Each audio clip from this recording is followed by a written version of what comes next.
Hi everyone, welcome to the session. करते हैं शुरुआत परफेक्ट रिवीजन की from our chapter number 2, incorporation of company and matters incidental thereto. सबसे पहले बात करेंगे हम इसमें प्रमोटर की। प्रमोटर ये टर्म आपने काफी बार सुना होगा कि भाई जो पर्सन कंपनी बनाता है या जिसके दिमाग में कंपनी इनकॉर्पोरेट करने का थॉट आता है उसे हम प्रमोटर कहते हैं। बट कंपनीज एक्ट 2013 ने प्रमोटर को बहुत स्पेसिफिकली डिफाइन किया है। अगर कोई पर्सन इन तीन में से एक कैटेगरी में फॉल करेगा तो उसे हम प्रमोटर मान लेंगे। PACA। ऐसा कोई शख्स who is named as promoter in a prospectus, जिसका नाम प्रोस्पेक्टस में प्रमोटर की तरह लिखा है, उसे हम प्रमोटर मानेंगे। ऐसा कोई शख्स who is identified as promoter in annual return, PA annual return. ऐसा कोई शख्स जिसके पास कंपनी का कंट्रोल हो। कंपनी को आप कैसे कंट्रोल कर सकते हो? ऑब्वियसली अगर हम नॉर्मली सोचे कि चलो मुझे रिलायंस को कंट्रोल करना है तो you can not. Either you should be having major share holding, majority stake हो आपके पास, तो आप कंपनी को कंट्रोल करते हो, या फिर आप उस कंपनी में डायरेक्टर लेवल के पर्सन हो तो आप उस कंपनी को कंट्रोल कर सकते हो। So a person having control over affairs of the company, उसे भी हम प्रमोटर मानेंगे। और कोई शख्स जो कंपनी के बोर्ड ऑफ डायरेक्टर को एडवाइस देता हो और बोर्ड ऑफ डायरेक्टर उसकी एडवाइस के हिसाब से काम करते हो। A person with whose advice board of directors are accustomed to act. Accustomed means जिनको आदत है, यूजुअली जो लोग इस शख्स की एडवाइस से काम करते हैं, जो लोग मीन्स डायरेक्टर्स जिस शख्स की एडवाइस से काम करते हैं उसे भी हम प्रमोटर माने। बट इस पॉइंट का एक एक्सेप्शन भी है। मान लेते हैं एक चार्टर्ड अकाउंटेंट है, 10 कंपनीज के डायरेक्टर्स को एडवाइस दे रहा है, 10 कंपनी के डायरेक्टर्स उसकी एडवाइस को मान भी रहे हैं, और ये चार्टर्ड अकाउंटेंट अपनी एडवाइस के लिए उनसे फीस भी चार्ज कर रहा है। क्या हम इस चार्टर्ड अकाउंटेंट को उन 10 कंपनीज में प्रमोटर मानेंगे? The answer would be no. क्यों? क्योंकि वो एक प्रोफेशनल कैपेसिटी में एडवाइस दे रहा है। तो जो भी कोई शख्स प्रोफेशनल कैपेसिटी में एडवाइस देगा ना, उससे तो हम प्रमोटर नहीं मानेंगे। ठीक है, तो PACA, PA मीन्स जिसका नाम प्रोस्पेक्टस एनुअल रिटर्न में लिखा हो as a promoter. C means जिसके पास कंपनी का कंट्रोल हो। A जिसकी एडवाइस पे बोर्ड ऑफ डायरेक्टर्स काम करते हो, उसे हम प्रमोटर बोलेंगे as per companies act 2013। Now how to form a company. तो कुछ बेसिक रिक्वायरमेंट है। कितने आदमी चाहिए? पब्लिक कंपनी बना रहे हो तो मिनिमम 7 मेंबर्स। प्राइवेट कंपनी बना रहे हो तो मिनिमम 2 मेंबर्स। 1 पर्सन कंपनी बना रहे हो तो एक ही शख्स चाहिए हमें। ये मिनिमम मेंबर्स है जिनकी हमें रिक्वायरमेंट रहेगी अगर हम कंपनी बनाना चाहते हैं।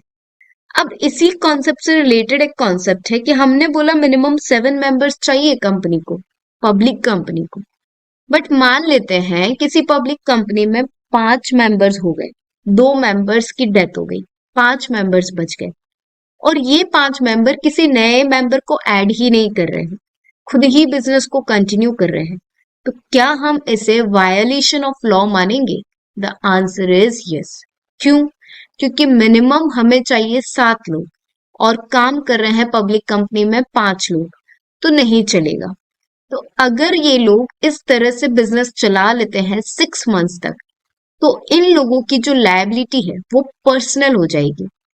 जनरली कंपनी के ऑब्लिगेशंस के लिए मेंबर्स लायबल नहीं होते हैं, बट ऐसे मेंबर्स जिन्हें पता है कि हमें और मेंबर्स को ऐड करना चाहिए, फिर भी नहीं करते हैं और बिजनेस कंटिन्यू करते हैं with the reduced number, then they are liable for the obligations और the debts of the company. Okay, so if the members in a private or a public company are reduced below 2 or 7, private में 2 से कम हो जाए या public में 7 से कम हो जाए member, and reduce members to be liable for all debts of the company incurred after 6 months of reduction, 6 महीने तक बिजनेस कंटिन्यू करते हो, तो उसके बाद ये जो मेंबर्स हैं, जो रिड्यूस्ड मेंबर्स हैं, जो बिजनेस चला रहे हैं, ये लोग कंपनी के ऑब्लिगेशंस के लिए पर्सनली लायबल हो जाएंगे। Hope you are understanding this point of reduced number of members. अच्छा, ये तो हमने मिनिमम मेंबर्स की बात कर ली। कितने मैक्सिमम मेंबर हो सकते हैं। If you are a public company there is no limit, if you are a private company maximum 200, if you are one person company जैसा नाम मैक्सिमम वन पर्सन ही रहने वाला है। मिनिमम डायरेक्टर्स, दो it is not so important from exam point of view, but फिर भी हमें जान लेना चाहिए कि पब्लिक कंपनी में मिनिमम हमें 3 डायरेक्टर्स चाहिए, प्राइवेट में मिनिमम 2 एंड ओपीसी में minimum 1 director we shall be having in those companies. Now there is a concept of small company. ये कॉन्सेप्ट हमें कभी कभी प्रैक्टिकली क्वेश्चन में पूछा जाता है। स्मॉल कंपनी मीन्स कौन सी कंपनी जो दो चीजें, दो लिमिट को फुलफिल करती हो। पहला तो उसकी पेड अप कैपिटल 4 करोड़ या उससे कम हो, and make sure it is and not और, एंड मतलब दोनों कंडीशन फुलफिल होनी चाहिए, और जिसका टर्नओवर 40 करोड़ से कम हो या 40 करोड़ जितना हो उससे ज्यादा नहीं हो। दोनों ही लिमिट्स को जो फुलफिल करेगी वो हमारे लिए स्मॉल कंपनी होगी। बट कुछ कंपनीज को हम स्मॉल नहीं मानेंगे भले ही वो इन लिमिट्स को फुलफिल करती हो। Section 8 company. सेक्शन 8 मतलब कंपनी जो नॉट फॉर प्रॉफिट के लिए बनाई जाती है, चैरिटेबल पर्पस के लिए बनाई जाती है। होल्डिंग एंड सब्सिडरी कंपनी, दोनों को ही हम स्मॉल नहीं मानेंगे। एंड स्पेशल एक्ट कंपनीज, ऐसी कंपनीज जो किसी एक्ट के तहत इनकॉर्पोरेट हुई हो, जैसे electricity company, banking companies, insurance companies, तो उनको भी हम स्मॉल कंपनीज का दर्जा कभी भी नहीं देंगे। ठीक है। अच्छा, ध्यान रखेंगे हम स्मॉल कंपनीज को कैश फ्लो स्टेटमेंट बनाने की जरूरत नहीं है, उनको कैश फ्लो स्टेटमेंट से एग्जाम्पशन है। ऐसा एक प्रैक्टिकल क्वेश्चन एग्जाम में पूछा गया था, इसलिए make sure you are writing it. Cash flow statement not needed for small companies, though it is a part of accounts of companies, but you should be knowing it. अब हम बात करेंगे incorporation process की, कैसे company बनती है, how the company is incorporated. तो उसके लिए हमें जाना पड़ेगा उस मोड पर। कहा? उस मोड पर। What you are going to take with you? Memorandum and articles.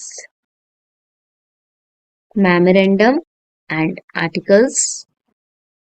D stands for declaration. इस चीज का डिक्लेरेशन कि हमने कंपनी बनाने के लिए सारे कंप्लायंसेस किए हैं।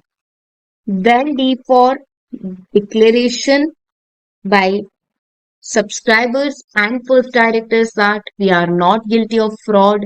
हमने किसी भी कंपनी के फॉर्मेशन में, मैनेजमेंट में किसी भी तरह का ऑफेंस नहीं किया है। हमने जो भी इंफॉर्मेशन प्रोवाइड की है it is true to the best of our knowledge. Then particulars, P stands for particulars. Particulars मतलब डिटेल्स, किसकी? डायरेक्टर्स की एंड सब्सक्राइबर्स की। A for address for correspondence, हमें एक एड्रेस भी बताना पड़ेगा। जब तक रजिस्टर्ड ऑफिस नहीं बनता, एक एड्रेस होना चाहिए जहां पे कंपनी को डॉक्यूमेंट्स या नोटिसेस भेजे जा सके। And then we get registration certificate, that is certificate of incorporation. ठीक है। सो ये सारी चीजें हमें सबमिट करनी होती है रजिस्ट्रार के पास इन प्रॉपर मैनर। जैसे मेमोरेंडम एंड आर्टिकल्स है वो साइंड होने चाहिए।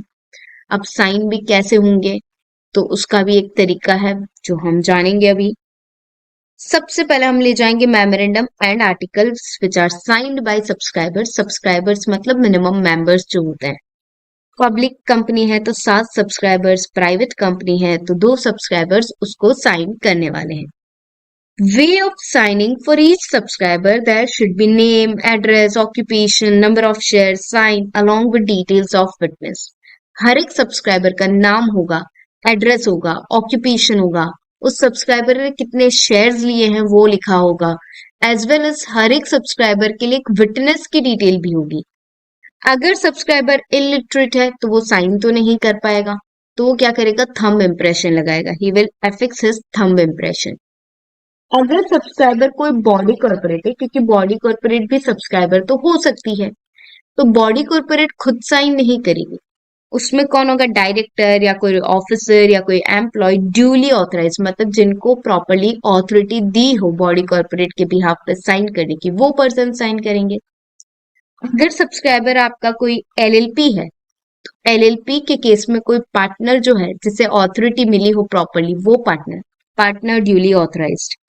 अगर सब्सक्राइबर फॉरेन का सिटीजन है, फॉरेन नेशनल पर्सन है, तो उसके जो हम प्रूफ ऑफ आइडेंटिटी लेंगे उसे हमें नोटराइज करवाना पड़ेगा by a notary public with a certificate. If a person is residing in a country जो कॉमनवेल्थ का पार्ट नहीं है, कुछ कंट्रीज ऐसी हैं जो कॉमनवेल्थ का पार्ट नहीं है, या नॉट ए पार्टी ऑफ होग ऑपस्टाइल कन्वेंशन। होग ऑपस्टाइल कन्वेंशन में जो कंट्रीज पार्टिसिपेट करती है, वो कंट्रीज के लोग को एक कॉमन सर्टिफिकेट मिलता है जो उन सारी कंट्रीज में वैलिड माना जाता है। बट ऐसी कोई कंट्री जो होग ऑपस्टाइल कन्वेंशन का पार्ट नहीं है, जैसे कि सीरिया, तो उस पर्टिकुलर शख्स को अगर आप सब्सक्राइबर बनाते हैं, वहां के शख्स को, तो आपको क्या करना पड़ेगा, ऑथेंटिकेशन बाय ए डिप्लोमेटिक और कंसुलर ऑफिसर से उसको ऑथेंटिकेट करवाना पड़ेगा।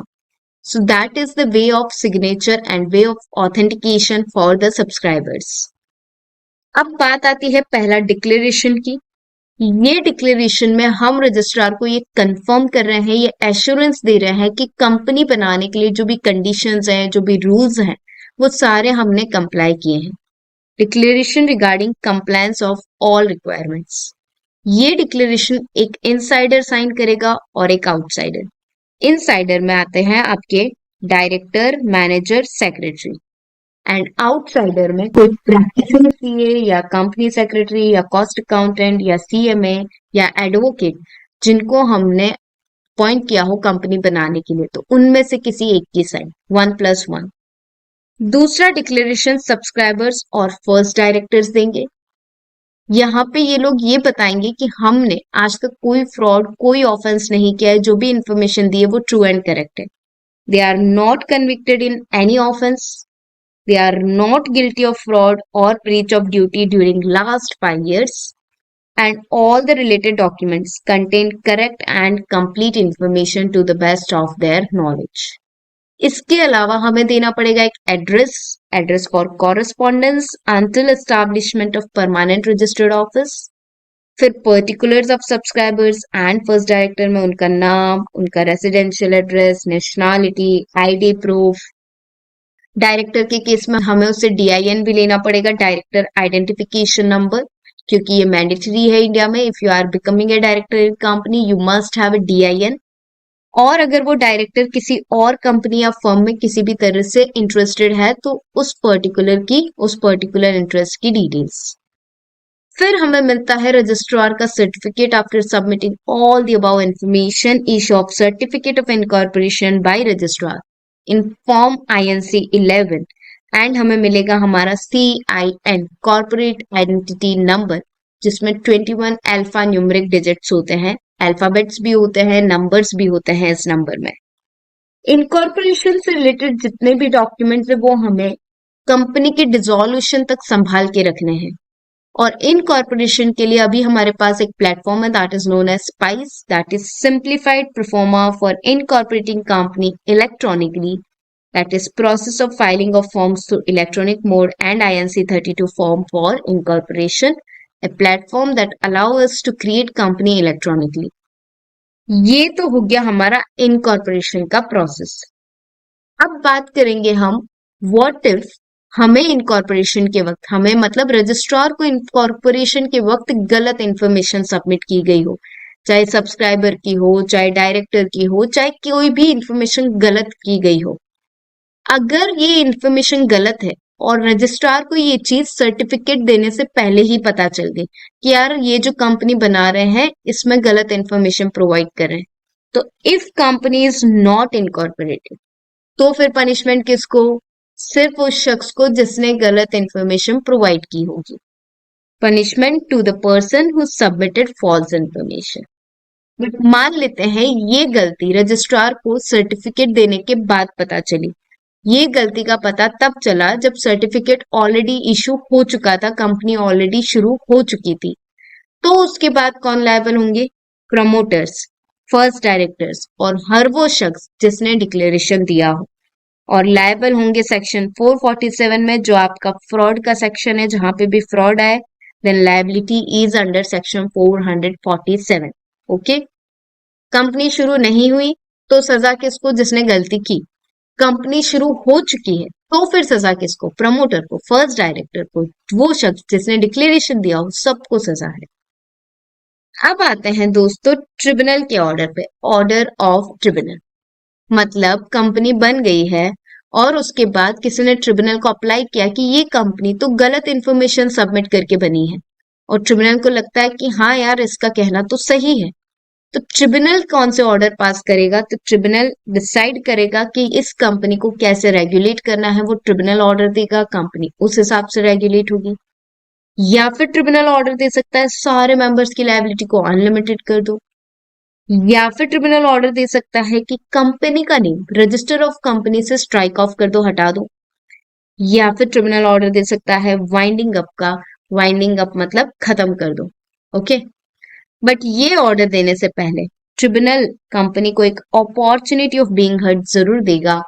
And considering existing obligations of company, अगर कंपनी ने ऑलरेडी कोई लायबिलिटीज इनकर की हो, कोई ऑब्लिगेशंस इनकर किए हो, all such things will be considered by tribunal before giving this order. Now, incorporation of a one-person company. One person company जिसमें सिर्फ एक ही मेंबर होता है और एक नॉमिनी होता है। जस्ट इन केस उस मेंबर को कुछ हो जाए तो उस कंपनी को संभालने के लिए हम एक नॉमिनी का डिटेल्स मेंशन करते हैं इन द मेमोरेंडम। अब यहाँ पे जो इम्पोर्टेंट एस्पेक्ट है वो ये है कि मेंबर और नॉमिनीज की एलिजिबिलिटी क्या है, अगर ये कंपनी कन्वर्ट होना चाहती है तो किस में कन्वर्ट हो सकती है, क्या इस कंपनी पे रेस्ट्रिक्शन है। So let us check out one person company. First of all process. तो प्रोसेस में तो हमें यही करना है, इनकॉर्पोरेशन डॉक्यूमेंट्स जो भी होते हैं कंपनी के वो सबमिट करने हैं रजिस्ट्रार को, और नॉमिनी जिसे हम बनाएंगे उसकी रिटन कंसेंट हम लेंगे और वो भी रजिस्ट्रार को सबमिट करेंगे। Submission of incorporation document and consent of nominee to the registrar of companies. So यहाँ पे हम नॉमिनी की रिटन कंसेंट लेंगे। नॉमिनी जो है उसकी डिटेल्स कहाँ लिखी होगी? तो वन पर्सन कंपनी के मेमोरेंडम में नॉमिनी की डिटेल होगी। Name of nominee in memorandum of association with prior written consent of nominee in form INC 3। Nominee जब चाहे अपनी कंसेंट को विड्रॉ कर सकता है। Nominee to have right to withdraw his consent, और जब भी नॉमिनी अपनी कंसेंट विड्रॉ करेगा तो हमें एक नया नॉमिनी अपॉइंट करना पड़ेगा in 15 days. So in 15 days sole member appoint new nominee. Member जो है जब चाहे तब नॉमिनी को चेंज कर सकता है, member can change nominee. Change in name of nominee मतलब नॉमिनी छोड़ के जा रहे हैं, नया नॉमिनी हम अपॉइंट कर रहे हैं, या नॉमिनी को हम हटा रहे हैं, किसी और बंदे को ला रहे हैं। It is not considered as alteration in memorandum. तो उसके लिए हमें मेमोरेंडम के ऑल्ट्रेशन के प्रोसेस को फॉलो करने की जरूरत नहीं है, हम डायरेक्टली नेम चेंज कर सकते हैं, कोई दिक्कत नहीं है। Eligibility for member and nominee of OPC, a very important point, बहुत ज्यादा इंपॉर्टेंट है कि कौन मेंबर या नॉमिनी बन सकता है। तो एक नेचुरल पर्सन अदर देन ए माइनर, मतलब मेजर होना चाहिए, नेचुरल पर्सन होना चाहिए। कोई कंपनी OPC शुरू नहीं कर सकती, individual natural person. Citizen of India, India का सिटीजन होना चाहिए। रेसिडेंट और अदरवाइज, मतलब ये कंडीशन अब हट चुकी है। रेसिडेंट आप हो या नहीं हो कोई फर्क नहीं पड़ता, अगर आप इंडियन सिटीजन हो, नेचुरल पर्सन हो, मेजर हो, तो आप नॉमिनी भी बन सकते हो, मेंबर भी बन सकते हो। रेस्ट्रिक्शन, एक पर्सन एक ही OPC का मेंबर हो सकता है। A person can not B member और नॉमिनी इन मोर देन वन OPC। एक शख्स एक ही OPC में नॉमिनी हो सकता है, बट हाँ एक पॉसिबिलिटी है कि आप एक OPC में मेंबर हो और दूसरे में नॉमिनी हो तो चलेगा। अगर आप वहां पे नॉमिनी वाली OPC में भी मेंबर बन जाते हो तो फिर आपको 180 डेज में वो OPC सेलेक्ट करनी है जिसमें आप कंटिन्यू रहना चाहते हैं। OPC can be converted into any type of company except section 8। Section 8 के अलावा आप किसी भी कंपनी में कन्वर्ट कर सकते हो OPC को। OPC के not carry out non banking activities. Non banking activities जैसे NBFC करती है, लेन देन का काम पैसों का, उस पर्पस के लिए आप OPC नहीं बना सकते हो। ना ही आप इन्वेस्टमेंट कर सकते हो in other entities. So those are the restrictions on OPC। There are some relaxations also. OPC को कोई कैश फ्लो स्टेटमेंट बनाने की जरूरत नहीं है। OPC का जो एनुअल रिटर्न है, फाइनेंशियल स्टेटमेंट है, कोई एक डायरेक्टर साइन करेगा तो भी चल जाएगा। एजीएम करने की जरूरत ही नहीं है, क्योंकि एजीएम मतलब मीटिंग ऑफ मेंबर्स, और यहाँ पे मेंबर ही एक है तो मीटिंग करने की जरूरत ही नहीं है। बोर्ड मीटिंग भी सिर्फ 2 होगी तो चलेगा, नॉर्मल कंपनीज को मिनिमम 4 मीटिंग्स करनी पड़ती है। Filing of financial statements with registrar can be done in 180 days from the close of financial year and बाकी कंपनीज के लिए लिमिट है 30 days from AGM, बट यहाँ पे टाइम लिमिट है 180 days from the closure of financial year. So those are the relaxations available to OPC. Now Section 8 company. Section 8 नाम तो सुना होगा, company which is not for profit purpose, which is for charitable purpose, जिसका main object क्या होता है, promoting commerce, science, art, education, religion, sports, charity, protection of environment, etcetera etcetera. ये companies के ऊपर कुछ कंडीशंस लगती है, इनको लाइसेंस लेना होगा, बट लाइसेंस से पहले इन्हें ये चीज की गारंटी देनी होगी कि ये अपना प्रॉफिट्स सिर्फ और सिर्फ जिस पर्पस के लिए ये कंपनी बनी है उसी में यूज करेंगे। जैसे एजुकेशन के लिए बनी है तो एजुकेशन में यूज करेंगे, स्पोर्ट्स के लिए बनी है तो स्पोर्ट्स में यूज करेंगे, रिलीजन के लिए बनी है तो रिलीजन में यूज करेंगे, और कोई भी डिविडेंड डिस्ट्रीब्यूट नहीं करना है। कितना भी पैसा आ जाए, कितनी भी चैरिटी आ जाए, डोनेशंस आ जाए, बट डिविडेंड कभी भी नहीं मिलेगा मेंबर्स को। इन कंपनीज को लाइसेंस लेना होगा सेंट्रल गवर्नमेंट से, बट सेंट्रल गवर्नमेंट में लाइसेंस देने की पावर किसे दे रखी है, रजिस्ट्रार को। Powers delegated to registrar for issue of licence, और लाइसेंस रिवोक मतलब छीनने की पावर किसके पास है, रीजनल डायरेक्टर के पास। तो ध्यान रखना ये बात, पावर है सेंट्रल गवर्नमेंट की to issue licence and to revoke licence. तो सेंट्रल गवर्नमेंट की पावर है issuing and revocation, but issue करने की पावर डेलीगेट हो चुकी है आरओसी को, और रिवोकेशन की पावर डेलीगेट हो चुकी है रीजनल डायरेक्टर के पास। अब ये कंपनी को क्या क्या चीजें सबमिट करनी पड़ेगी, तो इन्हें मेमोरेंडम प्रोवाइड करना है इन फॉर्म INC 13 और आर्टिकल्स इन फॉर्म INC 31। ओके, इसके अलावा आने वाले 3 सालों में एस्टिमेटेड इनकम एंड एक्सपेंस क्या होगा, an estimate of future annual income and expenditure for next 3 years। इसके अलावा डिक्लेरेशन देना पड़ेगा, जैसे हम नॉर्मल कंपनीज में देते हैं कि हमने सारे कंप्लायंसेस किए हैं। डिक्लेरेशन बाय एन एडवोकेट और अ चार्टर्ड अकाउंटेंट और कॉस्ट अकाउंटेंट और company secretary in practice in form INC 14 and persons making application in form INC 15। मतलब एक पर्सन मेंबर होगा जो डिक्लेरेशन पे साइन करेगा, और दूसरा पर्सन इनमें से कोई होगा प्रोफेशनल पर्सन जिसकी साइन उस डिक्लेरेशन पे होगी कि कंपनी बनाने के लिए सारे कंप्लायंसेस हमने किए हैं। Now revocation of licence. Revoke मतलब लाइसेंस छीन लेना, जो लाइसेंस देगा वही छीनेगा, मतलब power is with central government, but central government ने अपनी पावर दे दी है रीजनल डायरेक्टर को। लाइसेंस छीनने से पहले क्या चीज जरूरी है, कंपनी को आप नोटिस दो, रिटर्न नोटिस, और एक मौका दो। Opportunity of being heard must be given to the company, opportunity to be heard to the company, क्योंकि ये नेचुरल जस्टिस का तरीका है, आप डायरेक्टली ऐसा लाइसेंस नहीं रिवोक कर सकते। कब आप ऐसा करेंगे, कब रिवोकेशन होगा, अगर कंपनी कॉन्ट्रावेन एनी रिक्वायरमेंट और कंडीशन, किसी भी कंडीशन को तोड़ रही है, कॉन्ट्रावेन कर रही है इस एक्ट को, तो लाइसेंस छीना जा सकता है। फ्रॉड्यूलेंट कुछ हो रहा है कंपनी में, अफेयर्स आर कंडक्टेड फ्रॉड्यूलेंटली, और प्रिजुडिशियल टू पब्लिक इंटरेस्ट मतलब आम जनता के खिलाफ कुछ कर रहे हो, और violation of objects of company, जिस पर्पस के लिए बने हो उसी ऑब्जेक्ट को वायलेट कर रहे हो, तो आपका ये लाइसेंस छीना जा सकता है। छीनने के बाद सेंट्रल गवर्नमेंट कुछ और ऑर्डर्स दे सकती है, जैसे कंपनी को वाउंड अप कर दो मतलब बंद कर दो, या फिर अमालगमेशन किसी और कंपनी के साथ मर्जर कर दो। और मैंने आपको सिखाया था मर्जर मतलब शादी, 2 कंपनीज का मर्जर, अमालगमेशन। ये यहाँ पे सेक्शन 8 में कंडीशन है कि merger happens in the same cast, मतलब सेक्शन 8 का मर्जर या अमालगमेशन सेक्शन 8 के साथ ही होगा, और वो भी ऐसी सेक्शन 8 जो सेम ऑब्जेक्ट के लिए काम करती हो। So amalgamation with another company under section 8 having similar objects।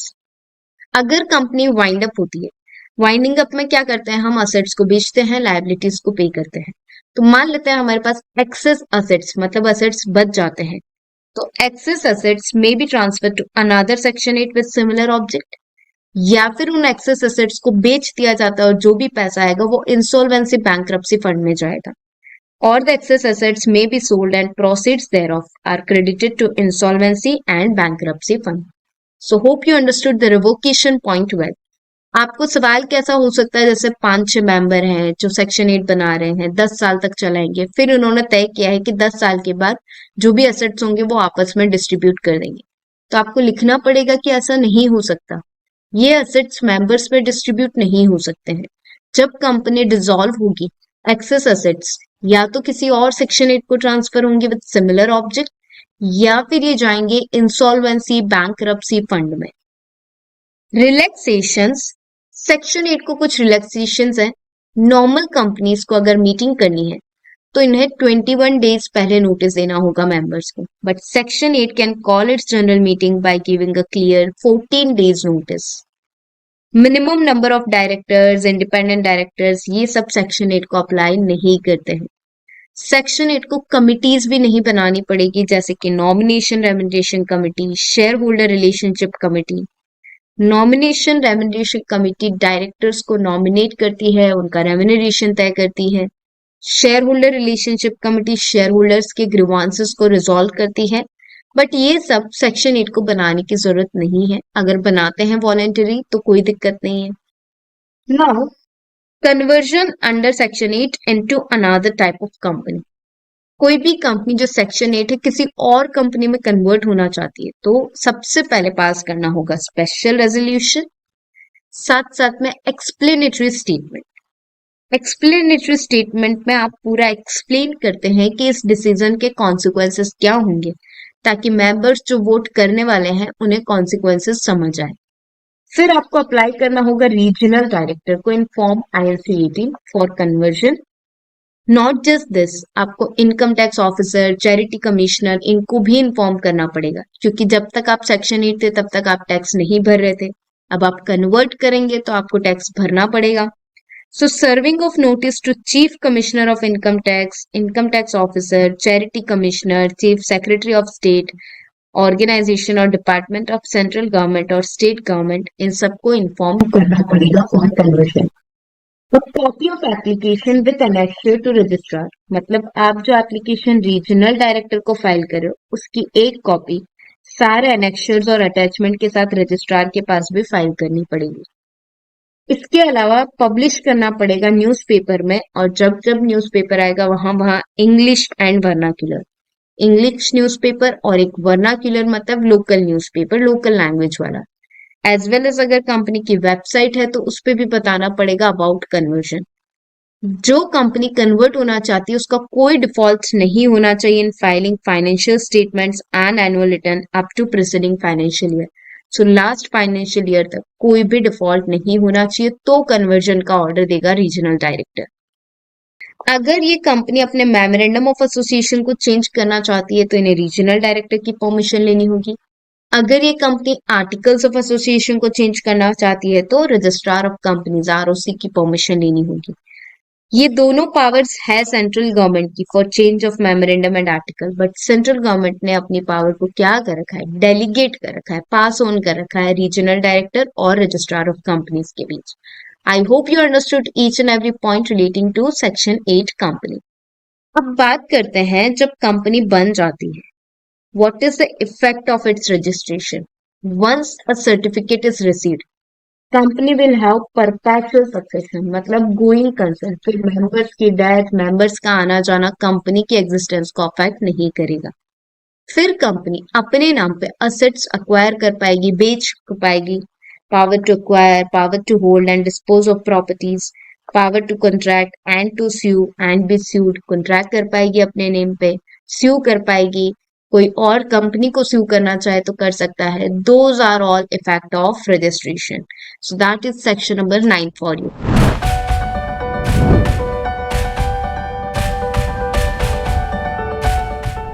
So friends, after discussing Section 8, one-person company incorporation process, let us discuss Memorandum of Association of Company.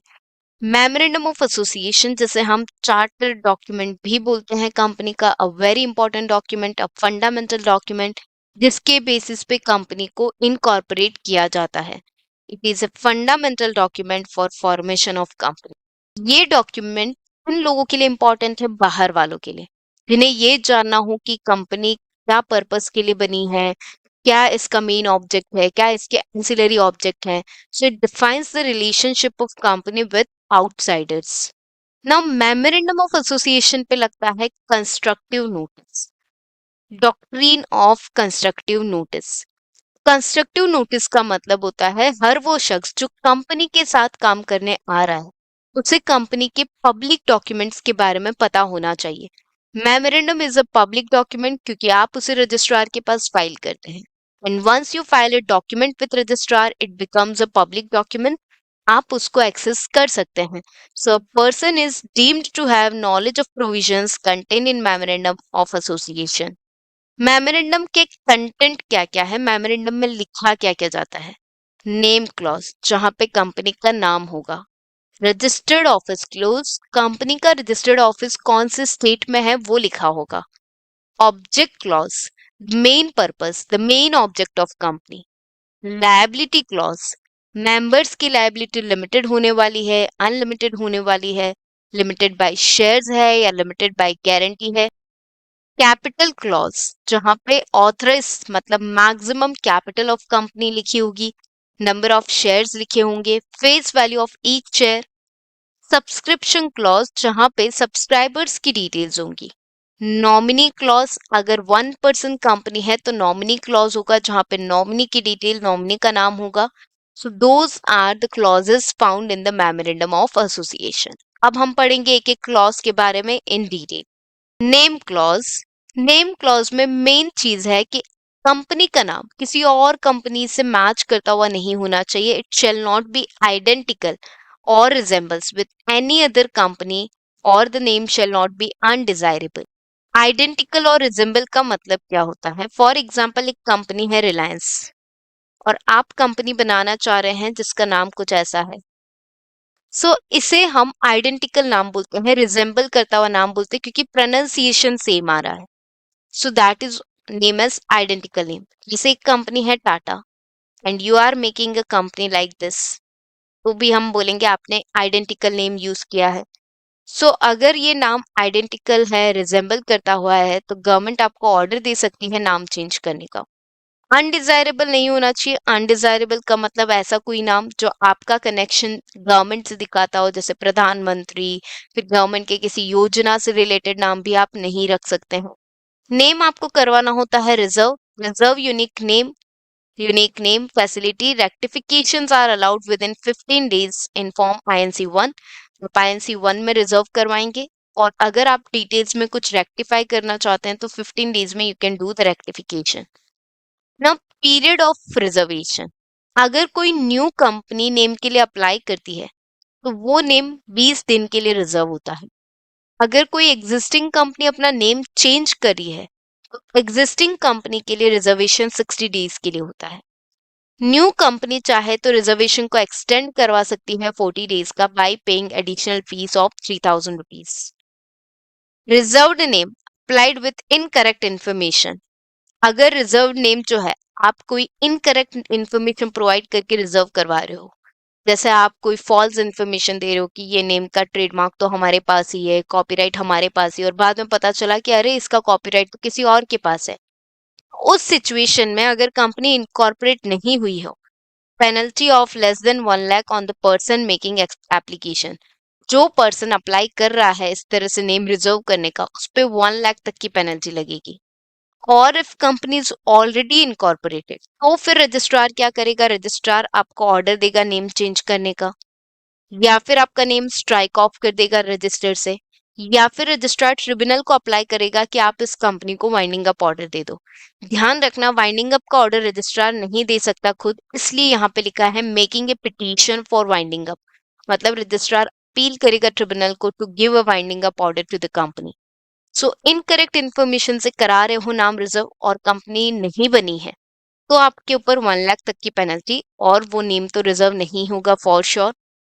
Company बन चुकी है तो फिर आपको ऑर्डर दिया जाएगा फॉर चेंजिंग ऑफ नेम, या फिर स्ट्राइकिंग ऑफ नेम का भी ऑर्डर दे सकता है रजिस्ट्रार, या फिर ट्रिब्यूनल को ऑर्डर दे सकता है, ट्रिब्यूनल को अपील कर सकता है ताकि कंपनी को ऑर्डर मिल जाए वाइंडिंग अप का.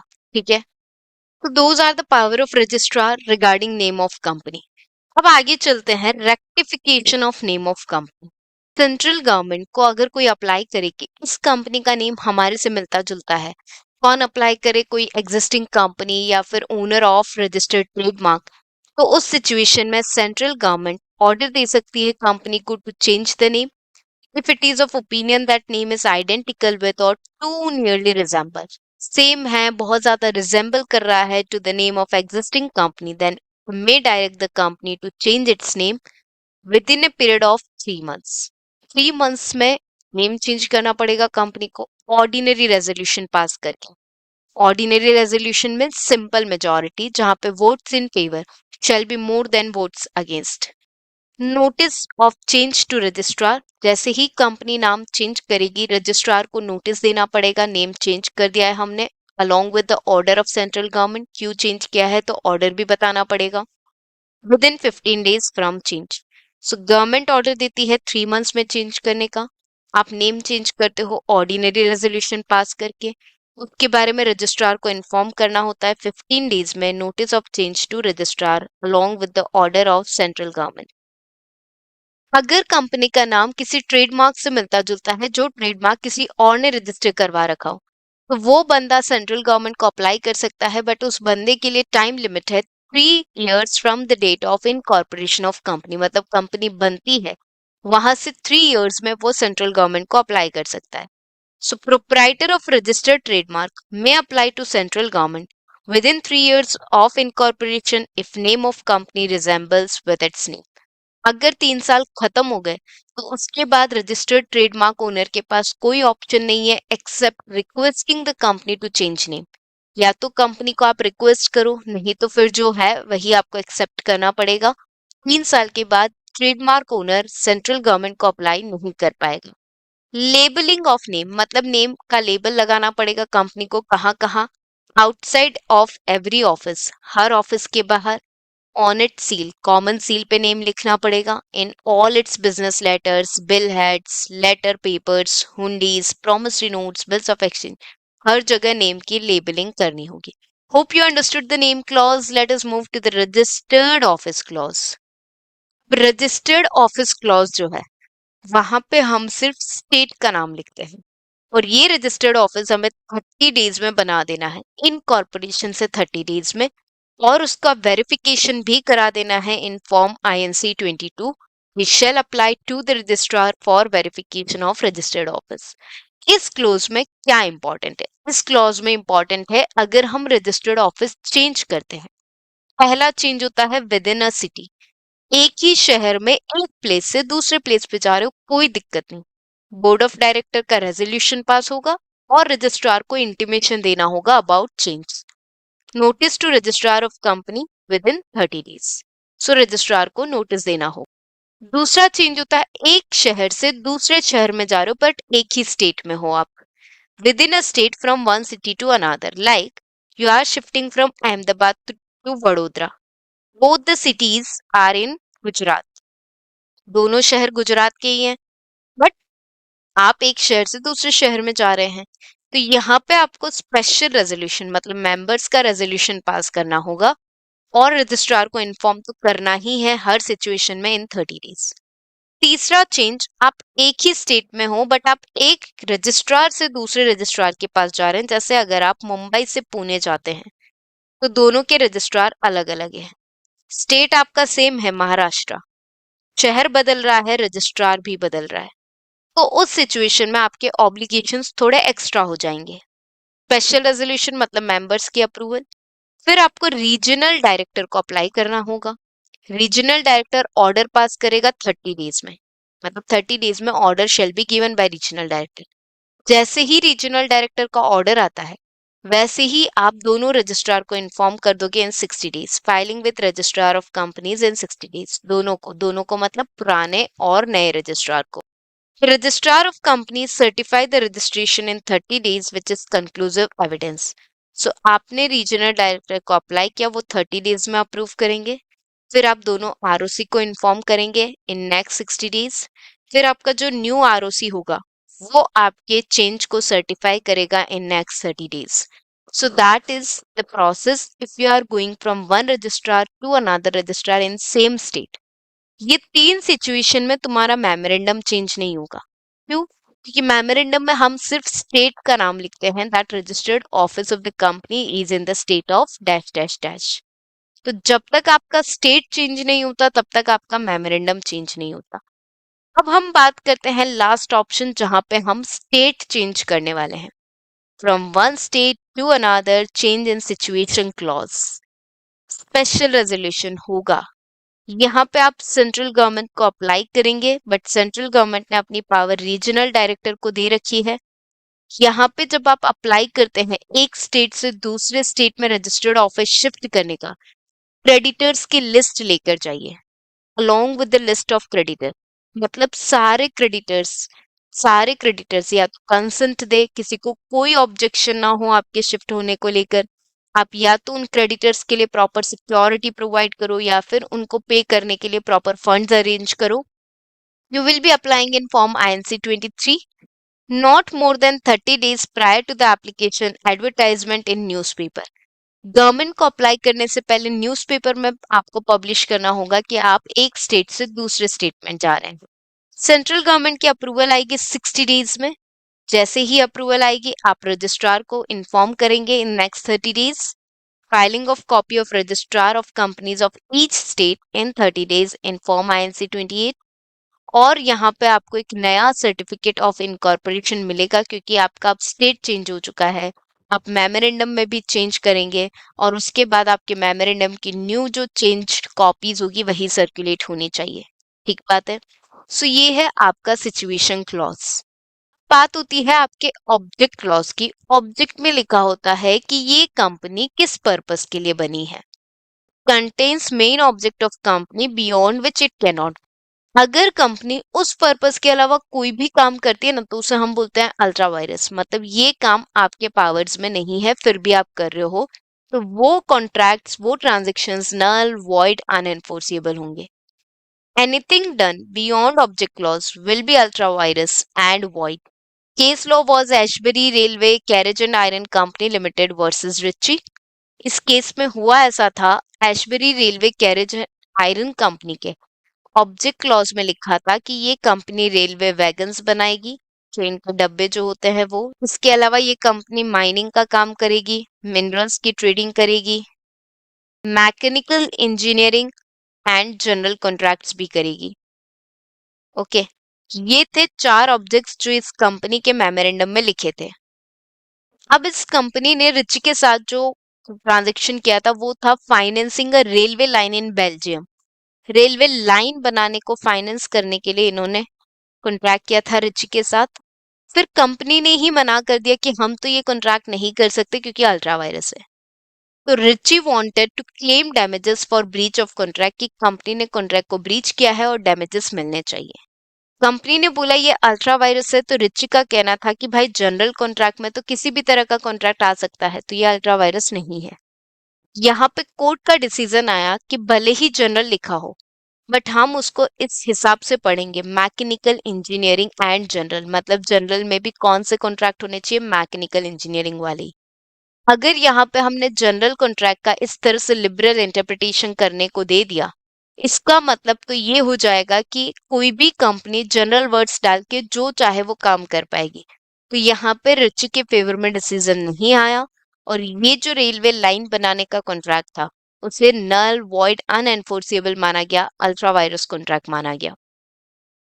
Now effect of doctrine of ultra vires, any member of company can get an injunction. मतलब अगर कोई कंपनी अल्ट्रा वायरस एक्ट करिए, अपने पावर के बाहर कोई ट्रांजेक्शन करिए, तो मेंबर्स कोर्ट में जाकर इंजंक्शन ऑर्डर ला सकते हैं जहां पे कोर्ट स्टॉप करता है, स्टॉप करने का ऑर्डर देता है कि ये काम कंपनी नहीं कर सकती।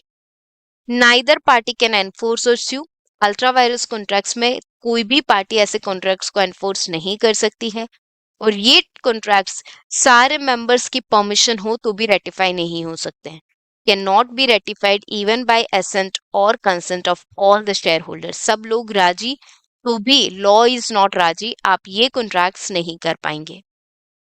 Now change in object clause when money is raised through postal ballot, through prospectus sorry. जब आप प्रोस्पेक्टस के थ्रू पैसा रेज कर रहे हो, मतलब जब आप शेयर्स इश्यू कर रहे हो, पैसा ला रहे हो, जनरली जब आप शेयर्स इशू करते हो और पैसा लाते हो तो प्रोस्पेक्टस देना होता है, और उस प्रोस्पेक्टस में पर्पस बताना होता है कि तुम किस पर्पस के लिए पैसा रेज कर रहे हो। अगर आप उस पर्पस के अलावा किसी और पर्पस के लिए पैसा यूज करना चाहते हो तो स्पेशल रेजोल्यूशन पास करना पड़ेगा, आपको पूछना पड़ेगा मेंबर से, क्योंकि उनका पैसा है जो उन्होंने किसी स्पेसिफाइड पर्पस के लिए दिया था। So a special resolution through postal ballot, मतलब पोस्टल बैलेट का मतलब घर बैठे बैठे हम उनको रेजोल्यूशन भेजेंगे और वो लोग हमें वोट भेजेंगे कि वो इस डिसीजन से खुश है या नहीं है। साथ साथ आपको न्यूज़पेपर में भी पब्लिश करना पड़ेगा जब आप ऑब्जेक्ट चेंज करते हो, इंग्लिश एंड वर्नाक्यूलर लैंग्वेज में, एंड कंपनी के वेबसाइट पे लिखना पड़ेगा कि हमने प्रोस्पेक्टस से 100 करोड़ रेज किया, जिसमें से 20 हम उस पर्पस में लगा चुके हैं, 80 हम किसी और पर्पस में लगाना चाहते हैं। तो ये इंफॉर्मेशन आपको न्यूज़पेपर, वेबसाइट, सब जगह बतानी होगी। जो शेयर होल्डर खुश नहीं है, डिसेंटिंग है, इस डिसीजन से खफा है, उन्हें आप एग्जिट अपॉर्चुनिटी दीजिएगा। अपॉर्चुनिटी टू एग्जिट मतलब उनका पैसा आप लौटाएंगे। And registrar of company shall certify registration within a period of 30 days from date of filing of special resolution.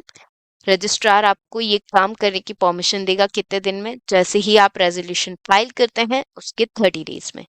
तो that is change in object clause. ये सिमिलर टॉपिक आपका chapter 3 में भी है, so make sure you are doing it properly. Prospectus से पैसा raise होता है और वो पर्पस चेंज करना है तो हो सकता है, but special resolution through postal ballot, newspaper advertisement and website पे पब्लिश करो। डिसेंटिंग होल्डर्स को एग्जिट अपॉर्चुनिटी देने का और रजिस्ट्रार को इन्फॉर्म करने का ही will be certifying within 30 days of special resolution. Now we have doctrine of indoor management, royal British bank versus Turquand का केस था यहाँ पे। इंडोर मैनेजमेंट का मतलब ये होता है कि भाई आउटसाइडर को कंपनी के इंटरनल अफेयर्स का पता नहीं हो सकता। सो आउटसाइडर हमेशा ये प्रिज्यूम करेगा कि जो भी कॉन्ट्रैक्ट कंपनी कर रही है उससे रिलेटेड जितने भी इंटरनल फॉर्मेलिटीज है वो सारी की सारी ठीक से हुई है, उसके बाद ही कंपनी कॉन्ट्रैक्ट करी है। Because what happens internally is not a matter of public knowledge, so outsider can presume that internal formalities have been done properly, have been done thoroughly, के बाद ही कंपनी कॉन्ट्रैक्ट करी है। सो इंडोर मैनेजमेंट किसके favour में बोलेगा? Favour of outsider, it works in the favour of outsider. However कुछ ऐसे सिचुएशंस रहेंगे जहां पे इंडोर मैनेजमेंट काम नहीं करेगा, जैसे कि नॉलेज ऑफ इरेगुलरिटी। अगर तुम्हें पता है कि इंटरनली कुछ गलत है, फिर भी तुम ट्रांजेक्शन करते हो और फिर बोलते हो मैं तो आउटसाइडर हूँ, I do not have knowledge, तो वहां पे इंडोर मैनेजमेंट का बेनिफिट नहीं होगा। नेग्लिजेंस, अब नेग्लिजेंस का मतलब क्या होता है? फॉर एग्जाम्पल, एक बहुत बड़ा इंस्टीट्यूट है जिसका स्टूडेंट आकर उस इंस्टीट्यूट की बिल्डिंग बेचने का कॉन्ट्रैक्ट करना चाहता है, तो तुम कर लोगे? में डाउट तो होना चाहिए ना कि यार स्टूडेंट के पास इतनी अथॉरिटी कैसे आएगी। अगर आप डाउट नहीं करते हैं तो हम बोलेंगे आपने ये ट्रांजेक्शन नेग्लिजेंटली किया है, हम आपको इंडोर मैनेजमेंट का बेनिफिट नहीं देंगे। फोर्जरी, जहां पे किसी के जाली सिग्नेचर करके ट्रांजेक्शन किया जा रहा है, भाई यहाँ पे कंपनी की गलती नहीं है, जिसने सिग्नेचर जाली किए हैं उसकी गलती है। तो आप खुद से अपने डैमेजेस क्लेम कीजिए, आप कंपनी को एनफोर्स नहीं कर सकते उस ट्रांजेक्शन के लिए। और फोर्ज ट्रांजेक्शन तो हमेशा नल एंड वॉइड होते हैं। The question is regarding the very existence of an agency. मान लो तुम किसी शख्स के साथ कॉन्ट्रैक्ट कर रहे हो और वो बोल रहा है मैं रिलायंस का डायरेक्टर हूँ, तुम्हें थोड़ा तो पता करना चाहिए कि यार भाई ये रिलायंस का डायरेक्टर है कि नहीं है। आप उसको बिलीव करके ट्रांजेक्शन कर लोगे और फिर रिलायंस को बोल दोगे मैं तो आउटसाइडर हूँ, मुझे कैसे पता होगा? No. If it is a question of existence of agency कि वो बंदा एजेंट है भी कि नहीं है, तो वहां पे हम इंडोर मैनेजमेंट का बेनिफिट आपको नहीं देंगे। अल्ट्रा वायरस एक्ट, अगर तुम ऐसा कोई ट्रांजेक्शन कर रहे हो जो मेमोरेंडम में परमिटेड ही नहीं है, तो वहां पे इंडोर मैनेजमेंट नहीं, वहां पे कंस्ट्रक्टिव नोटिस आएगा कि आपको मेमोरेंडम पढ़ के कॉन्ट्रैक्ट करना चाहिए था। If you are not studying memorandum और डायरेक्टली कॉन्ट्रैक्ट कर रहे हो तो आपको इंडोर मैनेजमेंट का बेनिफिट नहीं मिलेगा, रेदर आपके ऊपर कंस्ट्रक्टिव नोटिस लगेगा कि आपकी गलती है, आपको मेमोरेंडम पढ़ना चाहिए था। सो that is exception of indoor management. फिर आता है आपका मेमोरेंडम का लायबिलिटी क्लॉज। बहुत सिंपल सी बात बताता है, मेंबर्स की लायबिलिटी लिमिटेड है कि अनलिमिटेड है। लिमिटेड है तो लिमिटेड बाय शेयर्स है या लिमिटेड बाय गारंटी है। This clause states the liability of members. Capital clause जहां पे आप authorise capital, number of shares, face value of each share बताएंगे. The amount of share capital, face value and number of shares. Subscription clause जहां पे आप subscribers की details जैसे कि उनका नेम, के एड्रेसेस, उनका ऑक्यूपेशन, कितने शेयर्स उन्होंने लिए हैं, नंबर ऑफ शेयर्स, सिग्नेचर और एक विटनेस की डिटेल, ये सब लिखा होता है आपके सब्सक्रिप्शन क्लॉज में. तो those are the clauses of memorandum. I hope you understood them well. चलें आगे. Let us talk something about articles of association. Articles of association and its alteration. Article करना है आपको चेंज तो पास कर लीजिए special resolution. Articles of association जो है उसमें कंपनी के रूल्स एंड रेगुलेशंस होते हैं. मतलब कंपनी कैसे गवर्न होगी, किसके क्या राइट्स होंगे, ड्यूटीज होंगी. So it contains internal rules and regulations. But article में एंट्रेंचमेंट भी हो सकता है. May have entrenchment which makes provisions of articles of association strict. मतलब फॉर एग्जाम्पल हमने आर्टिकल में लिखा था mister D will be director for life time. अब ऐसा कोई भी क्लॉज हमने लिखा है तो ये क्लॉज तो चेंज हो सकता है क्योंकि मेंबर स्पेशल रेजोल्यूशन पास करके इस क्लॉज को चेंज कर सकते हैं. पर मैंने आगे क्या लिखा, he can not be remove without a unanimous approval of board. मतलब मैंने इस क्लॉज को प्रोटेक्ट कर दिया, थोड़ी एडिशनल कंडीशंस और रेस्ट्रिक्शंस यहाँ पे लगा दी जिसके कारण अब ये क्लॉज चेंज नहीं हो पाएगा. So it makes the provision of articles stricter so they cannot be changed just by passing a special resolution. अब ये entrenchment का क्लॉज है. जैसे ये entrenchment मैंने ऐड किया है, कंडीशन ऐड की है. ये कंडीशन अगर मैं इनकॉर्पोरेशन मतलब कंपनी बन रही है तभी लगा देती हूँ कंडीशन ऐसी, तो मुझे कोई एडिशनल फॉर्मेलिटी करने की जरूरत नहीं है. बट कंपनी बन चुकी है, 1-2 साल हो चुके हैं, मेरे को याद आ रहा है कि यार मेरे को एंट्रेंचमेंट ऐड करना है आर्टिकल में. तो अगर आप पब्लिक कंपनी हैं तो आपको स्पेशल रेजोल्यूशन पास करना पड़ेगा. अगर आप प्राइवेट कंपनी हैं तो आपको सारे मेंबर्स की कंसेंट लेनी पड़ेगी, तो जाकर आप एंट्रेंचमेंट ऐड कर पाओगे. So it is better to insert entrenchment at the time of incorporation क्योंकि वहां पे कोई एडिशनल फॉर्मेलिटी नहीं होती. जब आप बाद में ऐड करते हो तो आपको मेंबर्स की परमिशन लेनी पड़ती है. In case of a public company, special resolution. In case of a private company, resolution or approval of all the members is needed. अच्छा, जब भी आप एंट्रेंचमेंट ऐड करेंगे आपको रजिस्ट्रार को स्पेसिफिकली बताना पड़ेगा कि आपके आर्टिकल्स में एंट्रेंचमेंट प्रोविजन है. You have to give a notice of the same to registrar whenever you add an entrenchment. Change करना हो आर्टिकल्स को तो special resolution and filing of change with registrar within 15 days in form INC 21. So ये है change करने के लिए छोटा सा प्रोसेस. स्पेशल रेजोल्यूशन पास कीजिए और ऑल्टरेशन जो भी किया है उसकी डिटेल्स रजिस्ट्रार को दीजिए. अगर कोई प्राइवेट कंपनी पब्लिक में या पब्लिक कंपनी प्राइवेट में कन्वर्ट होती है तो मेनली इसके लिए आर्टिकल्स चेंज करना पड़ेगा क्योंकि प्राइवेट कंपनी के आर्टिकल्स में 3 बातें लिखी होनी चाहिए. RLP, restriction on transfer of shares, limitation on number of members to 200, and prohibition on invitation to public for issue of securities. ये 3 बातें लिखी हो आर्टिकल में तो आप प्राइवेट कंपनी हो, ये नहीं लिखी है तो आप पब्लिक कंपनी. तो सबसे पहले इसके लिए आपको आर्टिकल्स को चेंज करना है. जैसे अगर प्राइवेट कंपनी पब्लिक कंपनी बन रही है तो आपको ये तीनों कंडीशन ऐड करनी पड़ेगी. इसके अलावा sorry, I I said it wrong. अगर पब्लिक कंपनी प्राइवेट बन रही है तो ये तीनों कंडीशन ऐड करनी पड़ेगी. और अगर प्राइवेट कंपनी पब्लिक में कन्वर्ट हो रही है तो ये तीनों कंडीशन डिलीट करनी पड़ेगी. इसके अलावा application to central governments but power is delegated to regional director. RD को आप अप्लाई कीजिए. इसमें फॉर्म RD1 में मेमोरेंडम और आर्टिकल्स की copy, copy of minutes of meeting, copy of board resolution, declaration of compliances by key managerial personnel, ये सब file कीजिए. फिर रीजनल डायरेक्टर आपको परमिशन देगा 60 डेज में. मतलब for conversion RD1 is the form, साथ में ये दोनों जाएंगे memorandum article. Special resolution pass करोगे तो copy of minutes of meeting आपको फाइल करना रहेगा, बोर्ड रेजोल्यूशन की copy, declaration of compliances bye any key managerial personal. की मैनेजर में आते हैं आपके मैनेजिंग डायरेक्टर या फिर मैनेजर या फिर आपका CS, company secretary, CEO, CFO, ये सब होते हैं आपके की मैनेजरल पर्सनल, जिसको एक डिक्लेरेशन फाइल करना रहेगा कि भाई कन्वर्जन से रिलेटेड जो भी कंप्लायंसेस है वो पूरे हुए हैं। तब जाकर रीजनल डायरेक्टर अप्रूवल देगा in a time period of 60 days. Okay. जब भी आप मेमोरेंडम और आर्टिकल ऑफ एसोसिएशन को चेंज करते हैं तो आपके ऊपर स्ट्रिक्ट ऑब्लिगेशन है उसके बाद आप नए आर्टिकल्स और मेमोरेंडम को ही सर्कुलेट करें।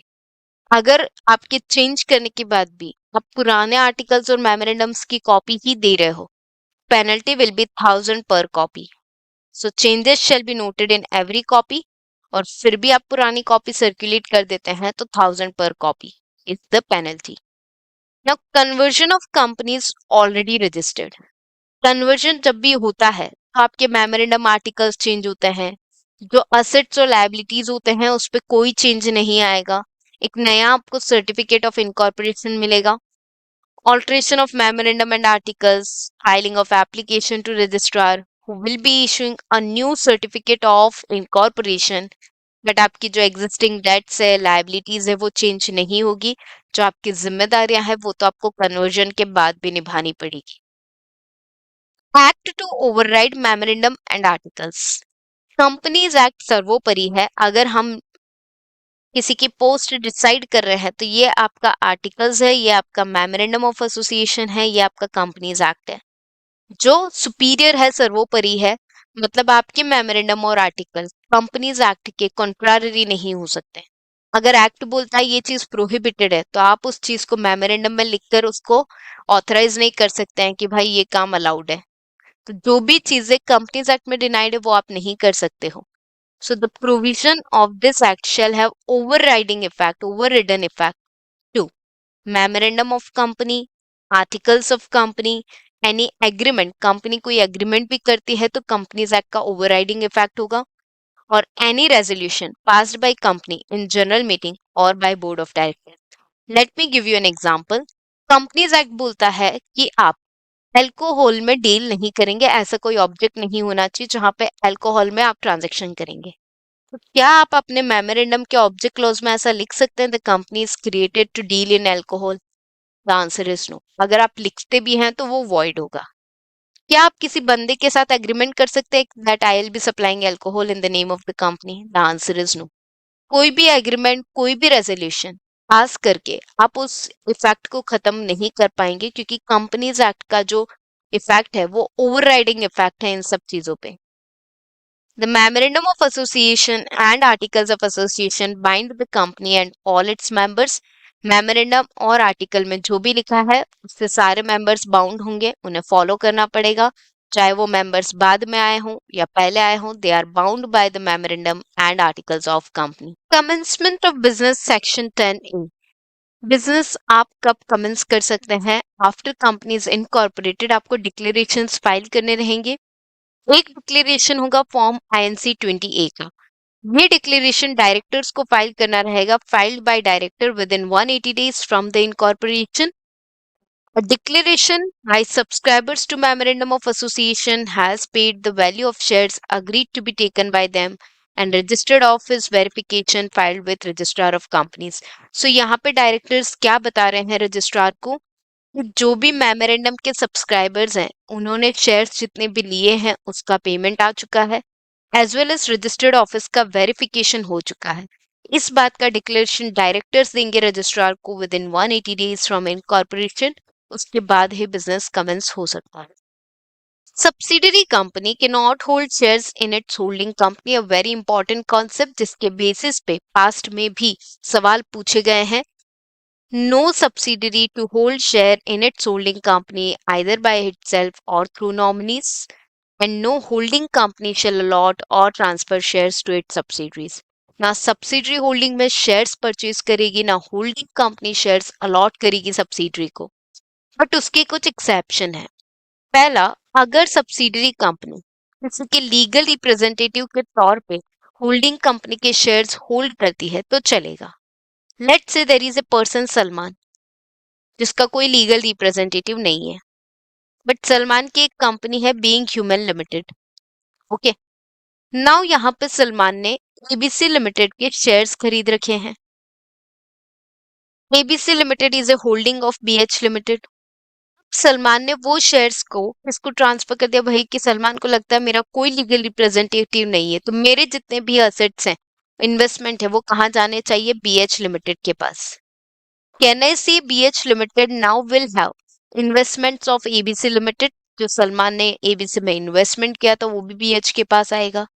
तो ये जो बीएच के पास शेयर्स आए हैं एबीसी के, वो किस तौर पे आए हैं, as a legal representative of Salman, उस तौर पे यहाँ पे बीएच के पास शेयर्स आए होंगे। तो वो परमिसिबल है, वो अलाउड है कि अगर सब्सिडरी कंपनी किसी डिसीज्ड मेंबर के लीगल रिप्रेजेंटेटिव के तौर पे शेयर्स अक्वायर करती है, तो उस पर्टिकुलर सिचुएशन में सब्सिडरी कंपनी शेयर्स कंटिन्यू कर सकती है in the holding company. If subsidiary company holds share as a trustee, मतलब किसी और के बिहाफ पे। Let us keep this example. Mister A है जिनका सन है मिस्टर जेड, जो कि अभी एक माइनर है। अब मिस्टर ए अपने शेयर्स अपने बेटे को देना चाहते हैं, पर उनका बेटा माइनर है, तो उन्होंने सोचा कि जब तक ये मेजर नहीं होता तब तक बीएच लिमिटेड के पास मैं ये शेयर रखूं एज ए ट्रस्टी। सो यहाँ पे बीएच ने माइनर के बिहाफ पे शेयर्स होल्ड कर रखे हैं एज ए ट्रस्टी, तो वो ट्रस्टी के तौर पे अगर होल्डिंग कंपनी के शेयर्स होल्ड कर रखे हैं तो चलेगा, या फिर होल्डिंग सब्सिडरी रिलेशनशिप एस्टैब्लिश होने से पहले ही होल्ड कर रखे हो सब्सिडरी ने तो चलेगा। Subsidiary company hold share of holding company before becoming it subsidiary, subsidiary बनने से पहले होल्ड किए हैं तो that is fine. Right to vote at a meeting of holding company only in respect of shares held by it as legal representative or as trustee, मतलब इन दो case में subsidiary company vote कर पाएगी अगर holding company की meeting होती है और सब्सिडरी लीगल रिप्रेजेंटेटिव या ट्रस्टी के तौर पे शेयर्स होल्ड कर रही है तो वोट कर पाएगी, अदरवाइज वोटिंग राइट अवेलेबल नहीं होंगे if subsidiary is having shares of holding company. So it is very very important, marked as important, क्योंकि इसके बेसिस पे पास में एक दो बार चीजें पूछी गई है कि ये कंपनीज होल्डिंग सब्सिडरी है कि नहीं है, वोटिंग राइट्स मिलेंगे कि नहीं मिलेंगे। So make sure you are understanding this concept very well. The last but not least, service or authentication of documents and execution of bills, promissory notes, etc. Company के behalf पे documents authenticate कौन करेगा, bills of exchange पे कौन सा person होगा, सो ये सारी चीजें हैं। सर्विस ऑफ डॉक्यूमेंट मतलब कंपनी को हमें नोटिस या डॉक्यूमेंट सर्व करने हैं, तो वो कैसे होंगे, या तो registered post, speed post, courier, electronic या any other mode as specified. Company अगर दूसरों को सर्व करना चाहती है तो भी यही तरीके हैं। Authentication of documents, proceedings and contracts, company के डॉक्यूमेंट्स, कंपनी के कॉन्ट्रैक्ट कौन ऑथेंटिकेट करेगा, by any key managerial personnel or any officer or employee duly authorised by the board. So या तो की मैनेजरल पर्सनल या फिर कोई ऑफिसर या एम्प्लॉय जिसे बोर्ड ऑफ डायरेक्टर ने ऑथराइज किया होगा वो पर्सन साइन करेगा। Execution of bills of exchange, promissory note etcetera, bills of exchange, promissory note कौन एग्जीक्यूट करेगा, या तो उस पे कंपनी की कॉमन सील हो, कॉमन सील ना हो, टू डायरेक्टर्स और one director and one company secretary, मतलब दो डायरेक्टर के साइन होने चाहिए, और अगर कंपनी में सेक्रेटरी है तो one director plus one CS की सिग्नेचर होनी चाहिए। So hope you are understanding this provision well, आपको अच्छे से ये समझ आ रहा होगा प्रॉपरली। ओके, अगर कोई पर्सन डीड्स बनाता है, अच्छा कंपनी के बिहाफ पे जो डीड बनती है वो भी दो डायरेक्टर्स की साइन होनी चाहिए। कोई एक पर्सन कर रहा है तो उसके पास पावर ऑफ अटर्नी होनी चाहिए, तो ही वो कंपनी के बिहाफ पे डीड एंटर कर सकता है। So make sure you remember this point well.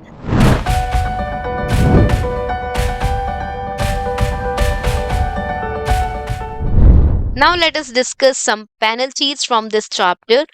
सबसे पहला पेनल्टी है अगर आप इनकॉर्पोरेशन के वक्त गलत इंफॉर्मेशन सबमिट करते हैं। कंपनी के ऊपर सजा नहीं है, बट जो पर्सन ने गलत किया वो पनिशेबल होगा under section 447।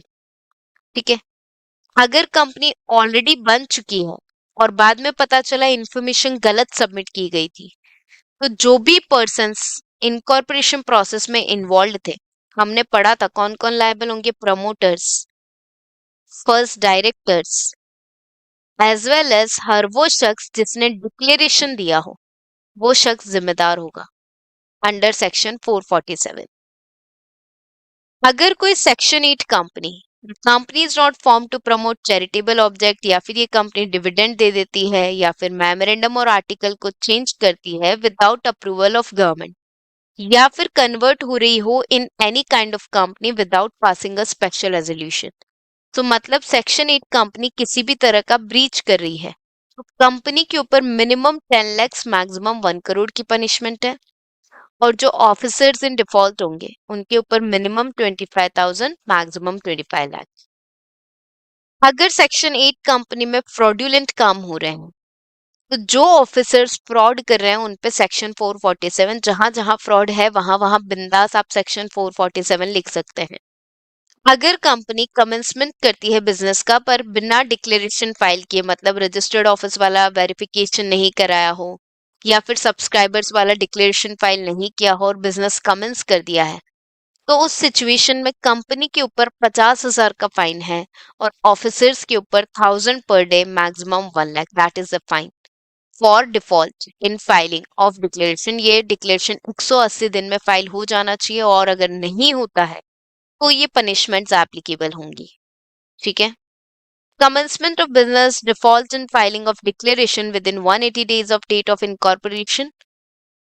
Initiate action for removal of name of company from register of companies. Registrar company का नेम रिमूव करवा सकता है अगर यहाँ पे डिक्लेरेशन फाइल नहीं हुआ है 180 डेज में। तो section 12 registered office of company, मतलब हमने पढ़ा था 30 डेज ऑफ इनकॉर्पोरेशन में हमें रजिस्टर्ड ऑफिस चाहिए और उसका वेरिफिकेशन भी चाहिए। अगर आप रजिस्टर्ड ऑफिस नहीं बनाते हैं 30 डेज में, या फिर उसका वेरिफिकेशन नहीं कराते हैं रजिस्ट्रार के पास, या फिर आप चेंज कर रहे हैं रजिस्टर्ड ऑफिस को बट नोटिस नहीं दे रहे हैं रजिस्ट्रार को, या फिर रजिस्टर्ड ऑफिस को स्पेशल रेजोल्यूशन के बिना चेंज कर रहे हैं, या फिर एक रजिस्ट्रार से दूसरे रजिस्ट्रार के पास जा रहे हैं रजिस्टर्ड ऑफिस चेंज करके बट रीजनल डायरेक्टर की अप्रूवल नहीं ले रहे हैं, मतलब रजिस्टर्ड ऑफिस से रिलेटेड जो भी डिफॉल्ट है उसके लिए कंपनी के ऊपर 1,000 per day maximum 1 lakh, officers के लिए सेम है 1,000 per day maximum 1 lakh. Rectification of name, not given the notice of change of name of company to registrar. Government ने आपको ऑर्डर दिया था, आपने वो नेम चेंज नहीं किया, और किया तो उसका नोटिस रजिस्ट्रार को नहीं दिया, तो उस पर्टिकुलर सिचुएशन में गवर्नमेंट खुद से एक नया नेम अलॉट कर सकती है आपको, और आपको वो नेम के साथ जीना होगा। फिर आप वॉलंटरी चेंज करना चाहे नेम तो चेंज कर सकते हैं। So if you are not changing name after central government's order, then central government to allot a new name to the company on its own. Further, registrar will enter new name in register of company and issue a certificate of incorporation. So this is penalty if you are not changing name as per the order of central government. Section 13 and 15, आपने memorandum को change किया है, articles को नहीं, memorandum को change किया है, और वो चेंज वाला मेमोरेंडम नहीं, तुम पुराना वाला ही सर्कुलेट कर रहे हो, तो ₹1,000 for every copy issued, that is the penalty for the company as well as penalty for the officer. Articles को चेंज किया और आपने आर्टिकल को चेंज करने के बाद पुराने आर्टिकल को ही सर्कुलेट कर दिया है, तो 1,000 for every copy and 1,000 for every copy for company and officers. Copies of memorandum or articles to be given to member and default in giving copies to memorandum and articles.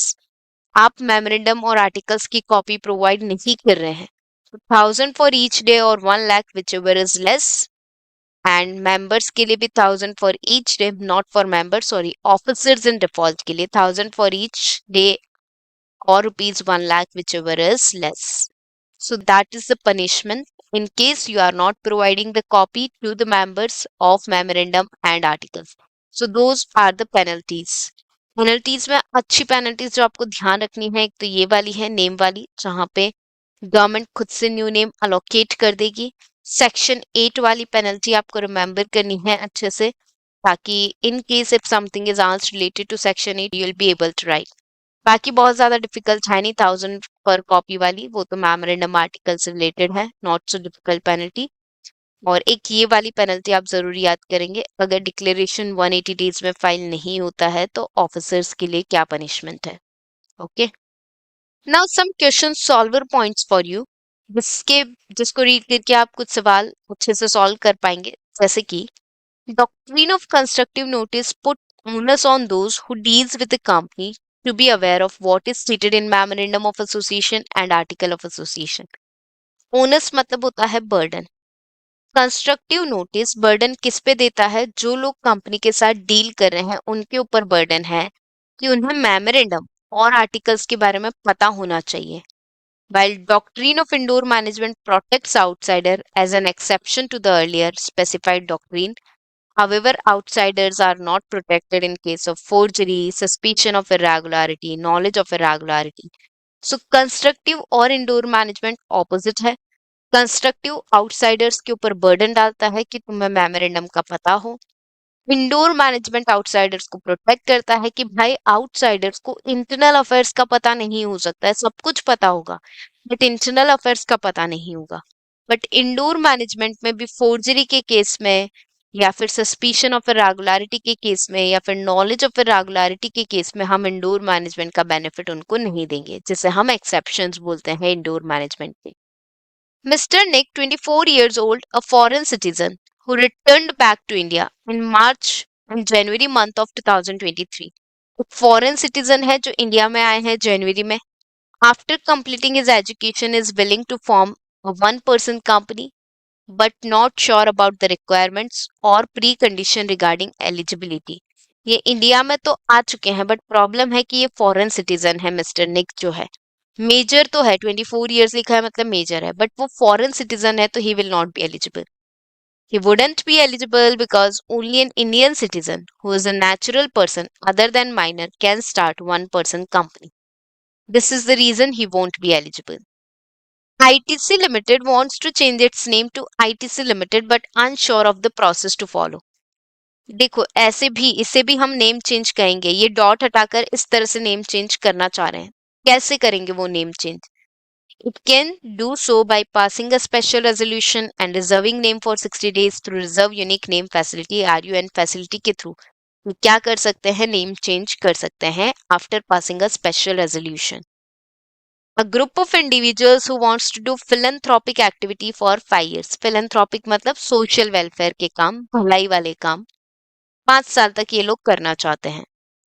After that, they want to distribute remaining assets among themselves. मतलब 5 साल के बाद जो भी उस company के assets होंगे ये लोग वो असेट्स को आपस में बांटना चाहते हैं. तो ऐसा नहीं होगा. मैंने आपको बताया था सेक्शन 8 कंपनी में जो भी असेट्स होते हैं वो असेट्स या तो अनादर सेक्शन 8 के पास जाएंगे या फिर वो इंसॉल्वेंसी बैंक्रप्सी फंड में जाएंगे. But it wouldn't be possible because Companies Act prohibits distribution of surplus assets in members. It should either go to another Section 8 having similar object or insolvency bankruptcy fund. ABC Limited raised 100 crores for establishing a manufacturing plant of cameras. Afterwards, it realized that there is stiff competition and importing of camera is cheaper. इन्होंने 100 crore raise किए किस लिए? Cameras का manufacturing plant बनाने के लिए. बाद में इनको रियलाइज हुआ यार मैन्युफैक्चरिंग से तो कैमरास इंपोर्ट करना ज्यादा इजी रहेगा. So it wants to utilise money for other purpose. Now it can do so by passing. ये हो गया आपका utilisation of money other than the purpose mentioned in prospectus. तो वहां पे आपको special resolution through postal ballot pass करना पड़ेगा. जो लोग खफा है इस डिसीजन से उन्हें एग्जिट अपॉर्चुनिटी देनी पड़ेगी. An exit opportunity to dissenting share holder. और क्या करना था मैंने आपको बताया था, और आपको न्यूज़पेपर और वेबसाइट पे पब्लिश करना था. Newspaper and website. और रजिस्ट्रार आपको इस चीज का सर्टिफिकेशन देगा. उसके बाद आप किसी और पर्पस में वो अमाउंट यूज कर पाएंगे. ABC Limited wants to shift its business from real estate to food processing. As per doctrine of ultra virus act, outside the powers conferred under memorandum of association are ultra virus. Such acts and resulting agreements are void. So यहाँ पे आप business कर रहे हैं real estate का but contract करने जा रहे हैं फूड प्रोसेसिंग में, वो अल्ट्रा वायरस होगा. अगर आपको अल्ट्रा वायरस एक्ट मतलब आपको अपने पर्पज से हटकर कोई और काम करना है तो सबसे पहले आपको मेमोरेंडम का ऑब्जेक्ट क्लॉज चेंज करना पड़ेगा. उसके बाद अगर आप ऐसा कोई एक्ट करेंगे तो शायद वो एक्ट को हम वैलिड मानेंगे, otherwise such an act will not be valid. Company was registered with name Savaria Textile Limited, and Savaria is a registered trademark also. After 5 years, when the owner of trademark came to know about the same, it filed an application with relevant authority. देखो, हमने पढ़ा था कि कोई भी company का नाम identical या रिजेंबल नहीं होना चाहिए किसी एग्जिस्टिंग कंपनी या रजिस्टर्ड ट्रेडमार्क से। अगर किसी रजिस्टर्ड ट्रेडमार्क से नेम मैच करता है तो वो ट्रेडमार्क का owner with in 3 years apply कर सकता है। यहाँ पे इनको 5 साल बाद ऐसा रियलाइज हुआ कि यार हमारे ट्रेडमार्क वाला जो नाम है वो ये कंपनी यूज करिए, तो ये एप्लीकेशन फाइल करना चाहते हैं। यहाँ पे इनकी एप्लीकेशन वैलिड नहीं मानी जाएगी क्योंकि 3 years is the maximum limit. 3 साल खत्म हो गए हैं तो इसके बाद इनके पास एक ही सोल्यूशन है, ये कंपनी को रिक्वेस्ट करे जाके और कंपनी अपना नाम चेंज करे। Here, company cannot be compelled to change its name since the time limit to file application by registered trademark owner is 3 years. So यहाँ पे ये इस तरह से कंपनी को कंपेल नहीं कर पाएंगे नेम चेंज करने के लिए। H holds 60% voting power in S. मतलब H is the holding, S is subsidiary. अगर आप किसी कंपनी के मोर देन 50% वोटिंग पावर रखते हैं अपने पास तो आप होल्डिंग है, दूसरी कंपनी सब्सिडरी है। One of shareholder of H created a trust and donated his holding in H to that trust. Holding company के एक शेयर होल्डर ने एक ट्रस्ट बनाई और वो ट्रस्ट के जो भी शेयर्स थे वो उस ट्रस्ट में डोनेट कर दिए। सॉरी, एच के जितने भी शेयर थे उसके पास वो उसने ट्रस्ट में डोनेट कर दिए। H and S and there is a share holder of H जिसने अपने सारे शेयर्स किसको डोनेट कर दिए? ट्रस्ट को। एच के जितने भी शेयर्स थे वो ट्रस्ट को डोनेट कर दिए। S was appointed as trustee. अब इस ट्रस्ट का ट्रस्टी कौन है? S limited subsidiary company is the trustee. In that manner अब क्या हो गया? Subsidiary is now holding share of holding company H through that trust. Though it is not usually permitted, but a subsidiary can hold share as a trustee or legal representative. वैसे तो subsidiary company holding company में shares hold नहीं कर सकती, but यहाँ पे subsidiary company trustee के तौर पे शेयर्स होल्ड करिए तो चलेगा, कोई दिक्कत नहीं, कोई परेशानी नहीं। Mr. Shiv, a director, usually authenticate all contracts on behalf of Kedar Limited. He also signed partnership deed without any power of attorney. एक डायरेक्टर है जो यूजुअली कंपनी के बिहाफ पे सारे कॉन्ट्रैक्ट साइन करता है, बट यहाँ पे उस डायरेक्टर ने कंपनी के बिहाफ पे पार्टनरशिप डीड भी एग्जीक्यूट की है, बट उस डायरेक्टर के पास पावर ऑफ अटर्नी नहीं था।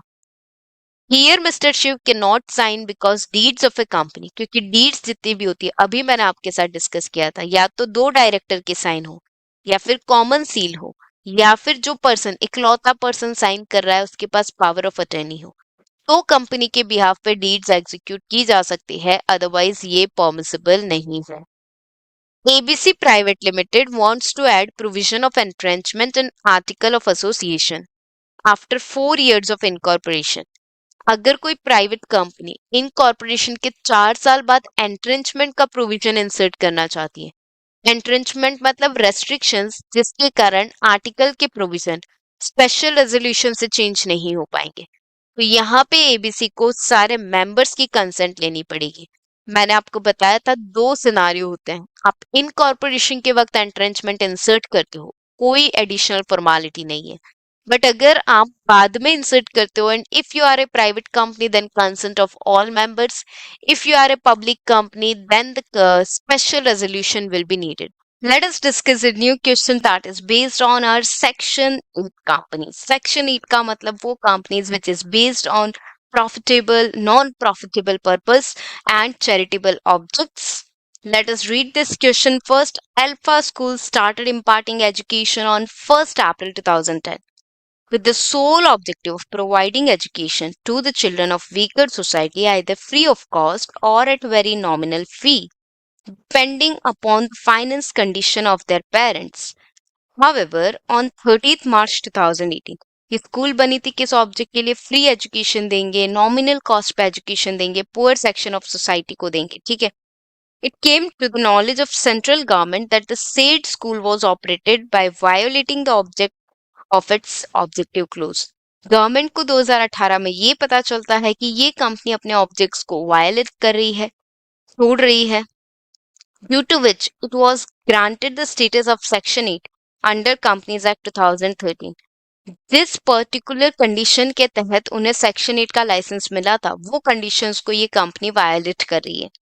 Describe what powers can be exercised by central government against Alpha School in such a case.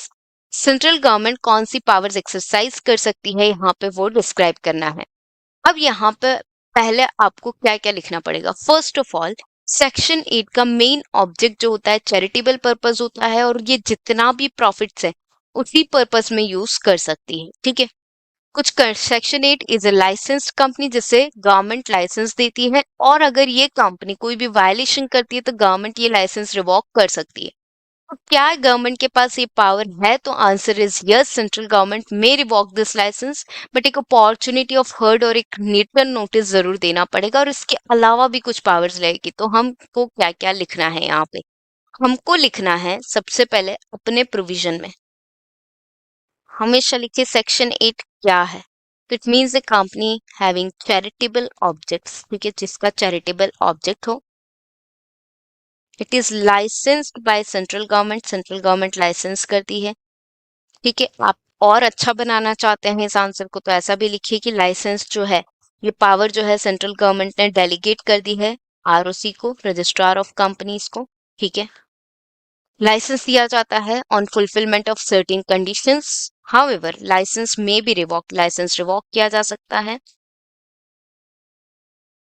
Bye central government अगर वायलेशन हो ऑब्जेक्ट्स का या कंडीशंस का जिसके बेसिस पे लाइसेंस मिला हो, violation of object.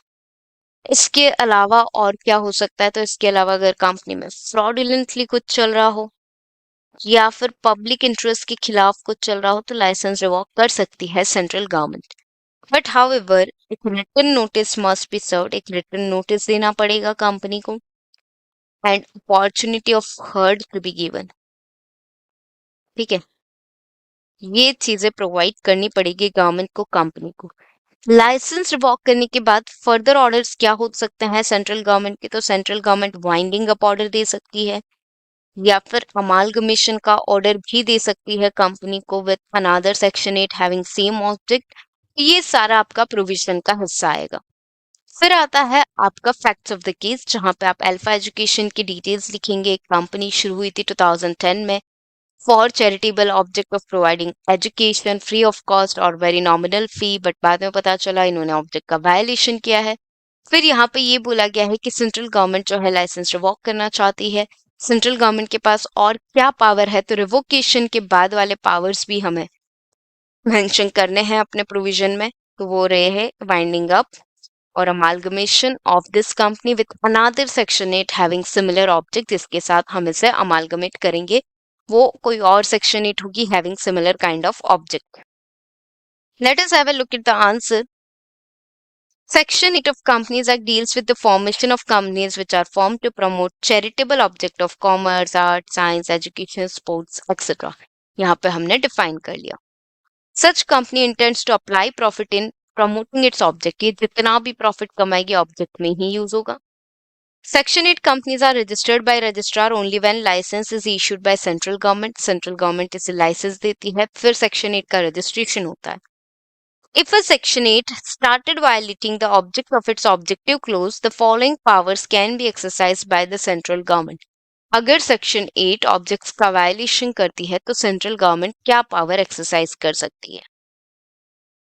The central government may by an order revoke the license. License छीन सकती है government if company contravenes any of the requirements or conditions of these sections, subject to which license is issued, but before the revocation, central government must give a written notice of its intention to revoke the license and an opportunity of being heard in the matter to such section 8. Written notice as well as opportunity of being heard दोनों ही हमें provide करना पड़ेगा company को before revocation.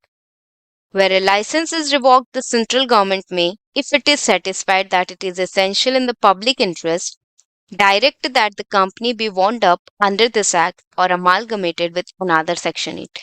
Licence revocation के बाद central government और order दे सकती है, that is winding up and amalgamation. However, no such order shall be made unless company is given a reasonable opportunity of being heard. Reasonable opportunity of being heard मिले, उसके बाद ही आप जो है वाइंडिंग अप या अमालगमेशन ऑर्डर दे सकते हो। ये सब आपका प्रोविजन ही चल रहा है दोस्तों। सो फार इट इज प्रोविजन वाला part. Where a license is revoked and central government is satisfied that the company registered under this section should be amalgamated with another section 8. Company having similar object than the central government may provide for amalgamation to form a single company. मतलब amalgamation कैसे होगा, उसके बाद rights, powers क्या होंगे, assets, liabilities क्या होगी, वो सब भी central government तय करेगी। The Constitution, properties, powers, rights, interest, authorities, privileges, and with such liabilities, duties, and obligation as may be specified in the order of central government. Now let us have a look at the facts of the case. Alpha School started imparting education on 1st April 2010 with the sole objective of providing education to children of weaker society either free of cost or at very nominal fee. Depending upon financial conditions of parents, on 30th March 2018 ऐसा पता चलता है कि violation of object हो रहा है, ठीक है, सेंट्रल गवर्नमेंट को। Violating the object of objective clause due to which it was granted the status of section 8. तो जिस पर्पस के लिए सेक्शन 8 का स्टेटस दिया था वही ऑब्जेक्ट ही वायलेट कर रही है company. Since Alpha was a section 8 company and had started violating the objects of its object clause, hence in such a situation the above mentioned powers can be exercised by the central government. इसलिए ये powers जो है central government exercise कर सकती है, ठीक है। सो यहाँ पे आई होप यू अंडरस्टूड इट, आपको अच्छे से समझ आया होगा कि सेक्शन 8 का लाइसेंस रिवॉक हो सकता है if there is violation of condition. License revocation के बाद वाइंडिंग अप और अमालगमेशन ऑर्डर भी मिल सकता है। यहाँ पे हम चाहे तो अपने आंसर में एक और पॉइंट ऐड कर सकते हैं, दैट इज वाइंडिंग अप वाले पार्ट में we can add a point कि जब वाइंडिंग अप होता है तो जो सेक्शन 8 के जो असेट्स होते हैं, surplus assets, that can be transfer to another section 8 having same object, या फिर उन असेट से जो भी प्रोसीड्स रिसीव होता है सेल करके वो कहाँ ट्रांसफर होता है, insolvency bankruptcy fund constituted under IBC 2016। So basically ये है आपका सेक्शन 8, उसका लाइसेंस रिवोकेशन वाला point, who can exercise this power, central government, and what can be the further orders after revocation of license. I hope you understood this question well. Let us discuss a new question. Question is based on holding subsidiary as of 31st March 2020. Paid up share capital of S Limited is 1 crore divided into 10 lakh equity shares of rupees 10 each. 1 crore total capital है, 10 lakh number of shares है, 10 rupees price of each share किसका है, ये S Limited का। Of this, H Limited is holding 6 lakh equity share and 4 lakh equity shares are held by others. H के पास 6 lakh shares है और बाकी के 4 lakh shares जो है 10 lakh में से वो others के पास है। So let us make a note, 10 lakh total shares है हमारे पास, इसके पास, ये S Limited के पास है। उसमें से 6 lakh शेयर्स हैं H लिमिटेड के पास और 4 lakh शेयर्स है अदर्स के पास, ठीक है। Simultaneously, S Limited is holding 5% equity shares of H Limited, out of which 1% of shares are held as legal representative of a deceased member of H Limited. अब यहाँ पे H Limited में जो 5% shares है वो S लिमिटेड के पास है, उसमें से 1% शेयर्स जो है वो एस के पास एज ए लीगल रिप्रेजेंटेटिव के तौर पे आए हैं, legal representative of A deceased member. ये इंफॉर्मेशन दी हुई है, आई will be explaining it very soon, but अभी तो मैं सिर्फ इंफॉर्मेशन एक्यूमुलेट करी हूँ क्वेश्चन में से। On the basis of given information, examine and answer the following queries with reference to provision of Companies Act 2013. Can S Limited make further investment in equity shares of H Limited during 2021? अब यहाँ पे मैं आपको समझाती हूँ, देखो 10 लाख है total shares किसके, S लिमिटेड के, जिसमें से 6 लाख किसके पास है, H लिमिटेड के पास है। तो मैं ऐसा अज्यूम कर रही हूँ कि ये 10 लाख शेयर्स वोटिंग पावर वाले हैं, तो मैं ऐसा सोच सकती हूँ कि H के पास 60% वोटिंग पावर है S लिमिटेड में, जब आपके पास किसी और कंपनी का मोर देन 50% वोटिंग पावर हो, तो आप उस कंपनी की होल्डिंग कंपनी बन जाते हो। तो मतलब H is holding company of S, क्योंकि एच के पास 60% वोटिंग पावर है। दूसरे साइड में आपका एक देखो, यहाँ पे मैं आपको बता दूं प्रोविजन में क्या क्या आएगा। तो होल्डिंग सब्सिडरी की डेफिनेशन आएगी सबसे पहले, कि subsidiary in relation to a company means where holding company holds more than 50% of voting power or controls the composition of board either on its own or through its subsidiaries। ये है आपकी definition. Holding subsidiary की definition आनी चाहिए आपके answer में। फिर आना चाहिए आपका दूसरा प्रोविजन, जो ये बोलता है कि सब्सिडरी कंपनी जो है वो होल्डिंग कंपनी में शेयर्स होल्ड नहीं कर सकती, can not hold shares in holding company. ठीक है। फिर आपको एक्सेप्शंस लिखने पड़ेंगे कि सब्सिडरी शेयर्स होल्ड कर सकती है, बट कौन से सिनारियो में। एक्सेप्शंस एक्सेप्शंस में आप बताइए, अगर वो लीगल रिप्रेजेंटेटिव की तरह होल्ड कर रही है, लीगल रिप्रेजेंटेटिव, या फिर ट्रस्टी की तरह होल्ड कर रही है, या फिर सब्सिडरी ने होल्डिंग सब्सिडरी रिलेशनशिप से पहले ही शेयर्स अक्वायर कर लिए हो, बिफोर होल्डिंग सब्सिडरी रिलेशनशिप। तो उस सिचुएशन में क्या होता है, उस सिचुएशन में परमिटेड। ठीक है। तो अब पहला सवाल ये बोला जा रहा है कि क्या एस लिमिटेड फर्दर इन्वेस्टमेंट कर सकती है in equity shares of H. तो हमारा पहला कंक्लूजन तो आएगा नो, क्योंकि एस लिमिटेड अब बन चुकी है subsidiary company of H limited. तो उसके बाद फर्दर शेयर्स तो नहीं ले सकते, पहले के लिए वह ठीक है, बाद में फर्दर शेयर्स ले सकते हैं नहीं। Can S limited exercise voting rights at annual general meeting of H limited. Voting power को लेकर भी प्रोविजन में आपको बात ऐड करनी पड़ेगी कि वोटिंग पावर अगर आप लीगल रिप्रेजेंटेटिव या ट्रस्टी की तरह होल्ड कर रहे हो तो उसमें आपको वोटिंग पावर मिलता है, बाकी इस सिचुएशन में voting power is not permitted. ठीक है। तो वो भी लिखना पड़ेगा, voting power will not be permitted other than if subsidiary company is holding share as a representative or trustee, then voting power is permitted, otherwise voting power will not be allowed in holding company. ये भी हमें provision में add करना पड़ेगा। तो हमें ये लिखना पड़ेगा, जो 5% है उसमें से 1% का वोटिंग पावर वो एक्सरसाइज कर सकते, 4% का नहीं, क्योंकि 1% के जो शेयर्स है वो किस तरह से उन्होंने लिए हैं, लीगल रिप्रेजेंटेटिव के तौर पे उन्होंने शेयर्स लिए हैं। कैन एच लिमिटेड अलॉट और transfer some of its shares to H limited. क्या एच लिमिटेड अपने शेयर्स एच लिमिटेड को ट्रांसफर कर सकती है? आंसर इज नो, नहीं कर सकती है, क्योंकि होल्डिंग कंपनी को भी परमिशन नहीं है कि वो फर्दर अलॉटमेंट करे, और सब्सिडरी को भी परमिशन नहीं है कि वो होल्डिंग के शेयर्स परचेज करे। तो both way it is restricted. तो ऑप्शन सी भी नो हो जाएगा। आंसर लिखने का तरीका क्या रहेगा दोस्तों? आंसर में प्रोविजन में ये सारी बातें आनी चाहिए, डेफिनेशन, फिर आपका पॉइंट कि सब्सिडरी होल्डिंग में शेयर्स अक्वायर नहीं कर सकती, ना ही होल्डिंग कंपनी अलॉट कर सकती है सब्सिडरी को शेयर्स। एक्सेप्शंस लिखेंगे आप, फिर वोटिंग राइट वाली बात लिखेंगे कि वोटिंग राइट कहाँ कहाँ परमिटेड है। ये सारी चीजें हमें लिखनी पड़ेगी दोस्तों प्रोविजन में। ठीक है। बात करते हैं फैक्ट्स। तो फैक्ट्स तो हमें क्वेश्चन से ही उठाने हैं कि H acquired 6 lakh out of total 10 lakh shares of S Limited. S is holding 5% shares in H Limited. 1% is held as a legal representative. ये आपके फैक्ट्स हो गए। कंक्लूजन आप 3 पार्ट में लिखेंगे, क्योंकि 3 सवाल आपसे पूछे हैं। तो 3 सवाल है तो 3 हमारे जवाब होंगे for this particular question.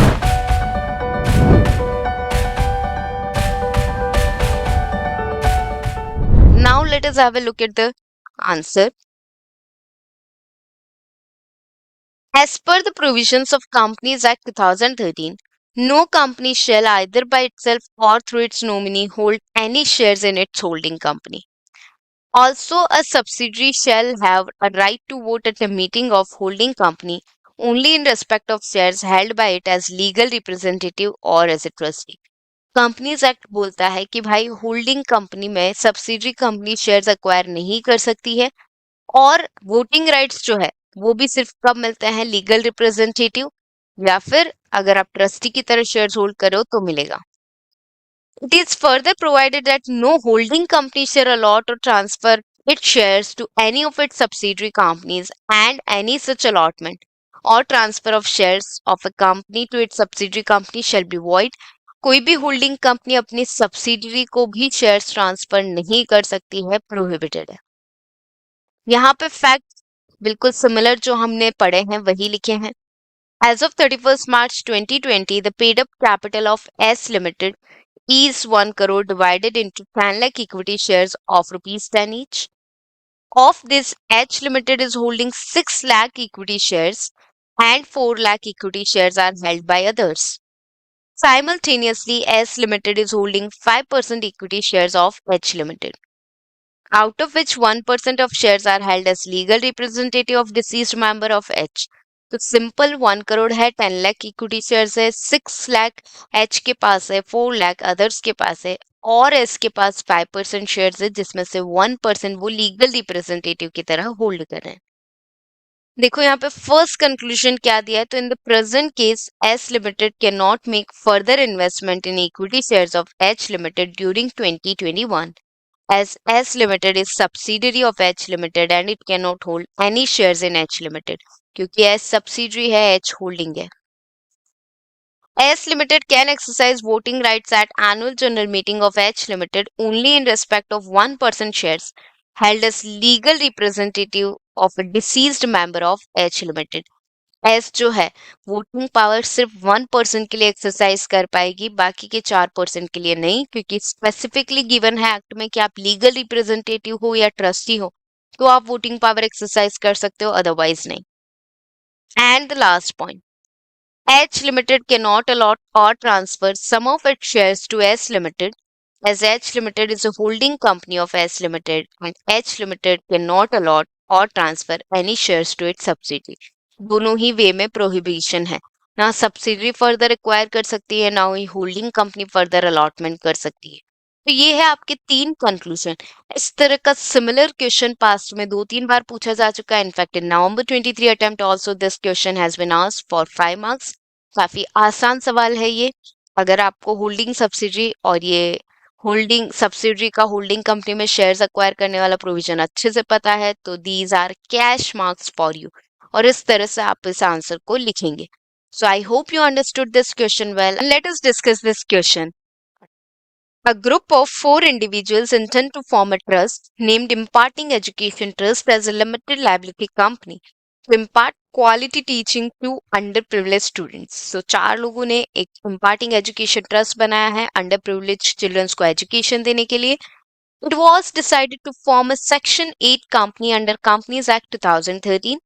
After a few years, the company was observing growth by receiving donation from various institutions for the work the company have undertaken. तो सेक्शन 8 कंपनी बनाई है, कंपनी को बहुत सारे डोनेशंस रिसीव हो रहे हैं। Promoters of company decided to declare dividend to its members, examine the validity of decision and advise the promoters. Promoters ने सोचा बहुत डोनेशन आ रहा है तो हम लोग क्या करें, डिविडेंड को डिक्लेयर करें, तो ये डिसीजन वैलिड है या नहीं। बात आती है सेक्शन 8 की, तो पहली सबसे इंपॉर्टेंट कंडीशन है कि ये कंपनी कभी भी डिविडेंड डिस्ट्रीब्यूट कर ही नहीं सकती है। अगर ये डिविडेंड डिस्ट्रीब्यूट करती है तो इनका लाइसेंस रिवॉक हो सकता है।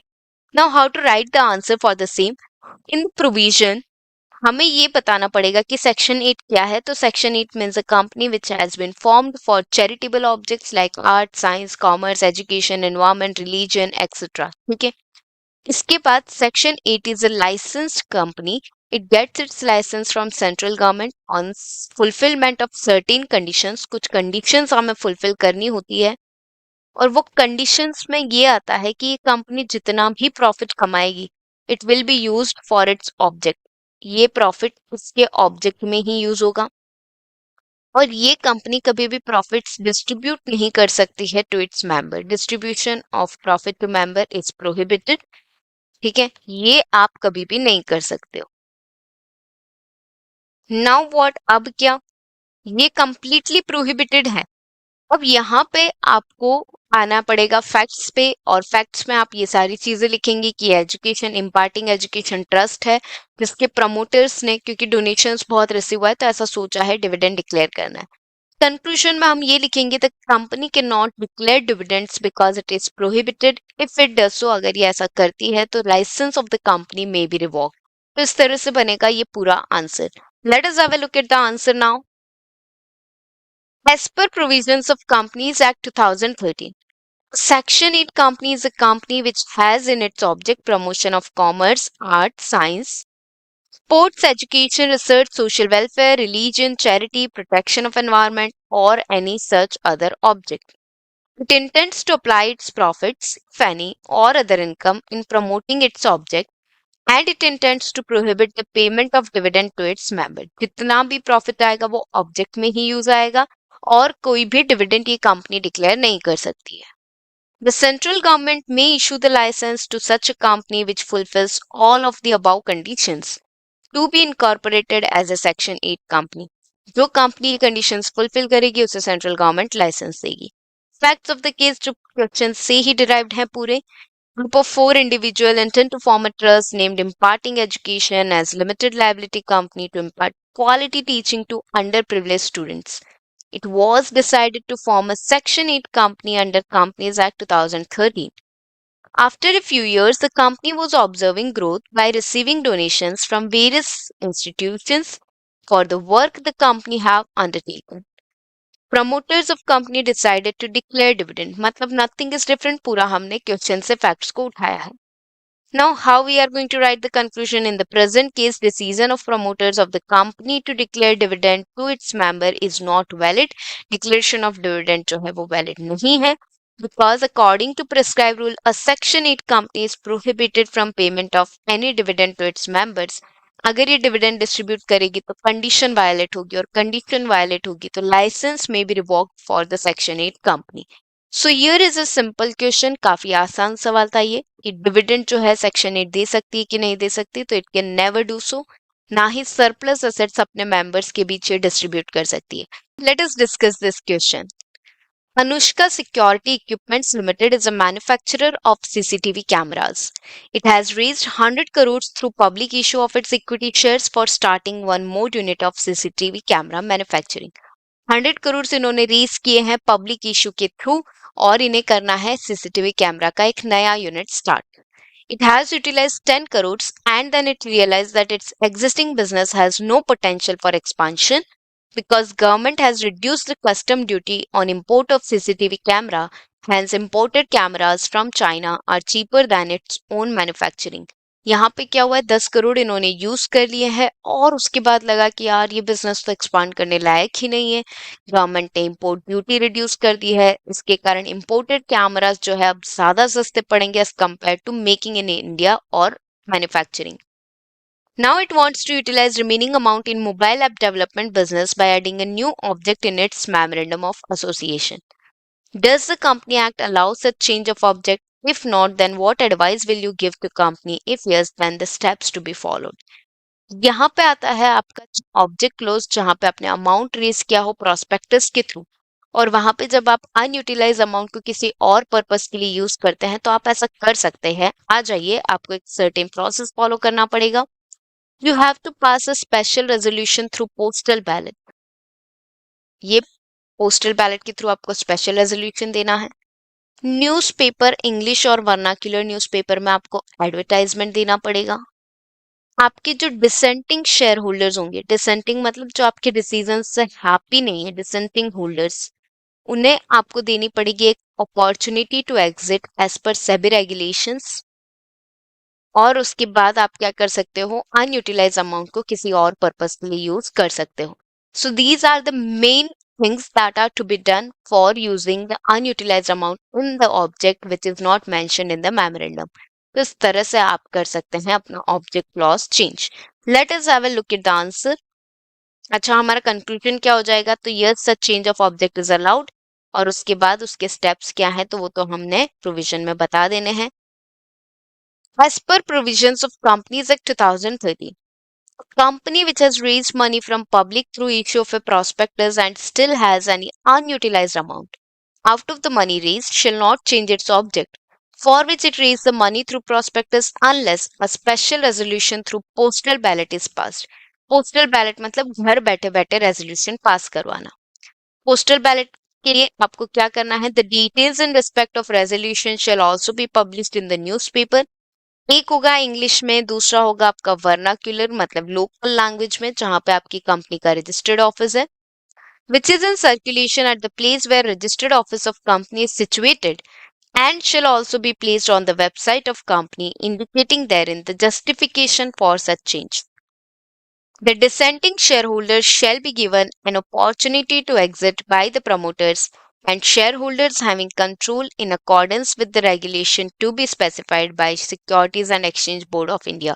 जो लोग इस प्रपोजल से एग्री नहीं कर रहे हैं उनके लिए होगी एक अपॉर्चुनिटी टू एग्जिट, मतलब उनको उनका पैसा लौटाना पड़ेगा as per the SEBI regulations.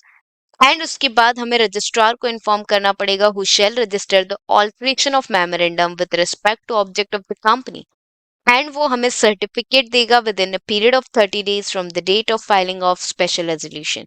So main अगर मैं आपको बताऊं तो special resolution, newspaper advertisement, opportunity to exit, ROC को इन्फॉर्म करना और आरओसी से सर्टिफिकेट लेना, ये सब काम जब आप करते हो तो आप क्या कर सकते हैं, तो आप अपना प्रोस्पेक्टस वाला ऑब्जेक्ट जो है वो आप चेंज कर सकते हो और किसी और पर्पस के लिए अनयूटिलाइज्ड अमाउंट यूज कर पाएंगे।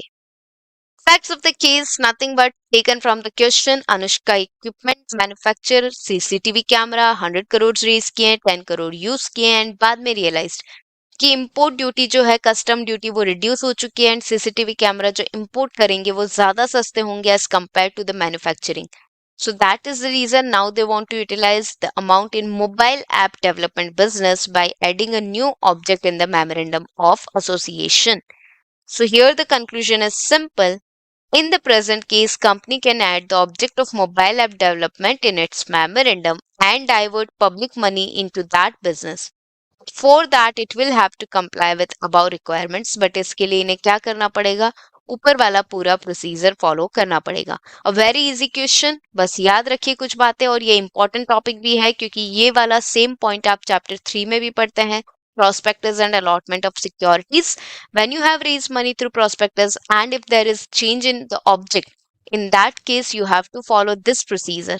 I hope you understood this question well. ये theoretical question कहूंगी मैं इसको कि आपको प्रोसीजर पूरा पता होना चाहिए। Then it comes to the practical aspect कि change हो सकता है कि नहीं हो सकता। Let us discuss a new question. This question is based on OPC and OPC में members and nominee की क्या eligibility रहती है, उसी पे बेस्ड सवाल है। पहले हम सवाल पढ़ेंगे, समझेंगे और फिर हम डिस्कस करेंगे इसका answer.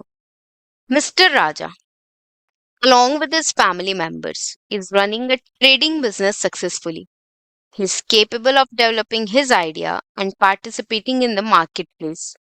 To achieve this, Mr. Raja formed a single person economic entity in the form of one person company with his brother Mr. King as its nominee. Mr. Raja ने क्या किया, एक वन पर्सन कंपनी क्रिएट की अपने भाई के साथ, was Mr. King और Mr. King is nominee. On 4th May 2020, Mr. King withdrew his consent as nominee of the one person company. अब मिस्टर किंग जो है, चूंकि नॉमिनी है ओपीसी का, उन्होंने अपनी कंसेंट विदड्रॉ कर दी और हमें पता है कि ओपीसी में एक नॉमिनी तो रहना ही चाहिए। Can he do so under the provision of companies act? यहाँ पे आ जाता है आपका पहला सवाल, क्या नॉमिनी अपनी कंसेंट विदड्रॉ कर सकता है? तो yes, nominee can withdraw the consent at any time, कभी भी वो अपनी कंसेंट विदड्रॉ कर सकता है। उसे क्या करना पड़ेगा, ओपीसी और सोल मेंबर को नोटिस देना पड़ेगा। Examine whether the following individuals are eligible being appointed as nominee of one person company as of 5th May 2020 under the above said act. क्या ये लोग नॉमिनी बन सकते हैं? Let us read. Mr. Sham, son of Mr. Raja, who is 15 years old as of 5th May 2020. क्योंकि ये 15 साल के हैं, इसका मतलब माइनर है और माइनर एलिजिबल नहीं है। हमें चाहिए Indian citizen, natural person, major. ये तीन कंडीशंस फुलफिल होनी चाहिए। यहाँ पे मेजर वाली कंडीशन फुलफिल नहीं हो रही है। Miss Devaki, an Indian citizen, sister of Mister Raja, stays in Dubai and India. She stayed in India during the period from 2nd Jan 2019 to August 2019. Thereafter she left for Dubai and stayed there. अब यहाँ पे miss Devaki जो है वो Indian citizen है, ठीक है, कुछ नहीं दिया हुआ है। She is sister of Mister Raja, we are assuming she is a major.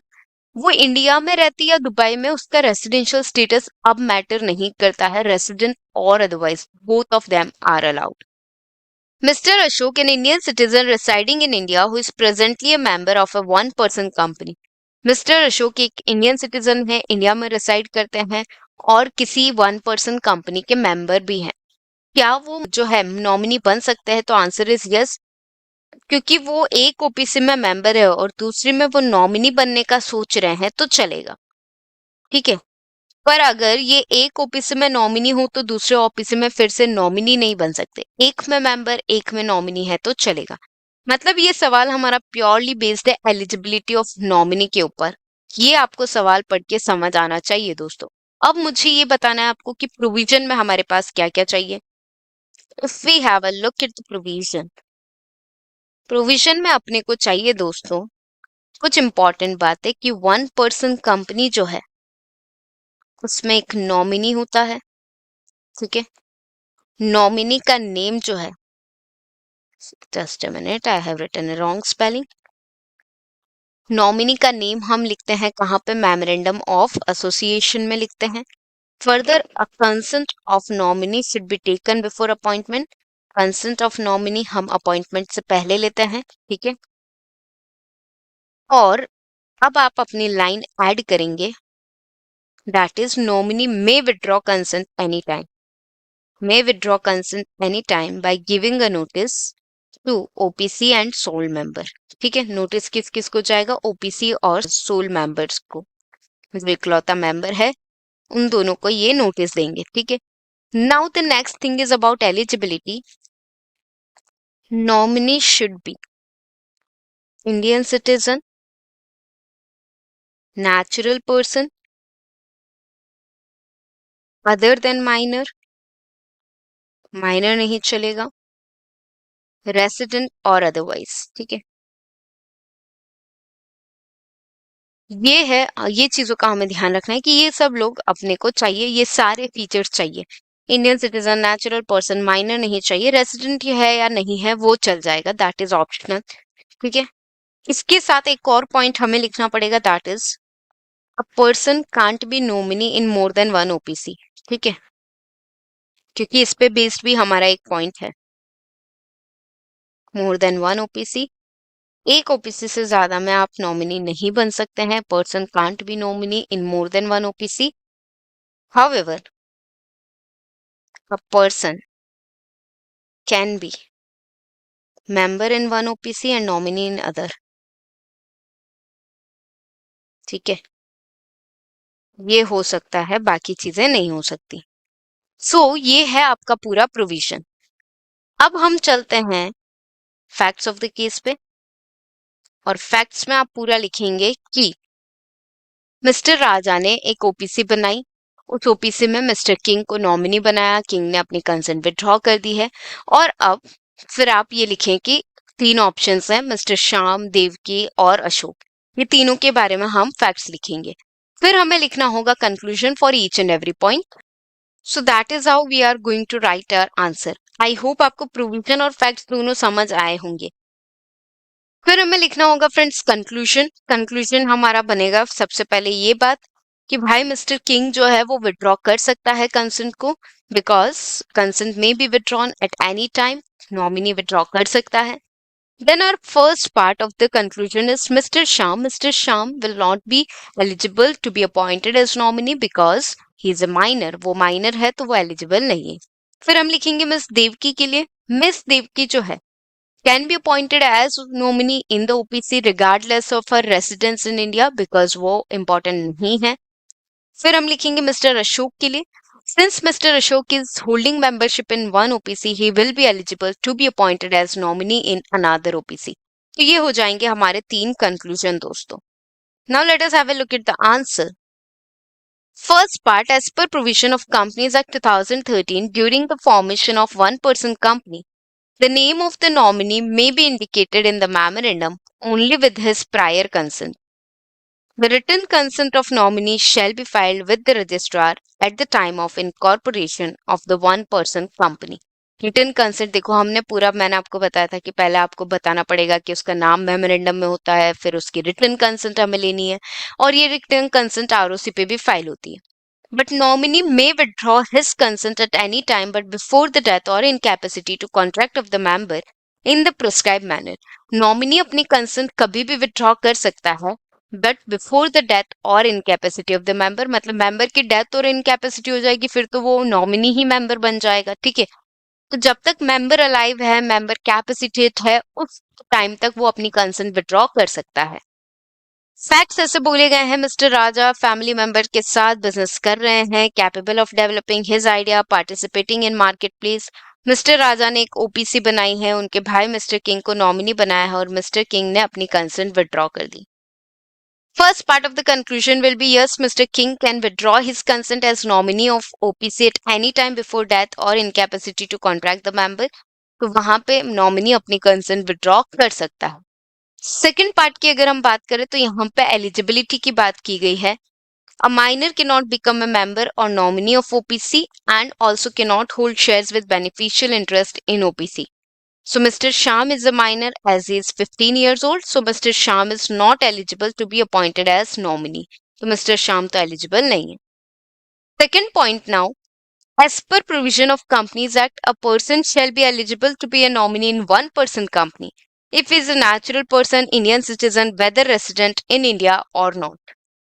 Resident in India means a person who has stayed in India for a period of not less than 120 days during the immediately preceding financial year.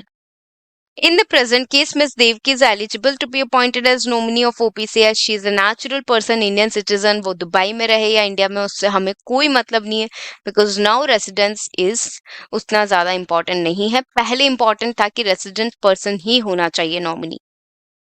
Person, as per the provision of Companies Act 2013, a natural person shall not be a member of more than one OPC at any point in time, and the said person shall not be nominee of more than one OPC.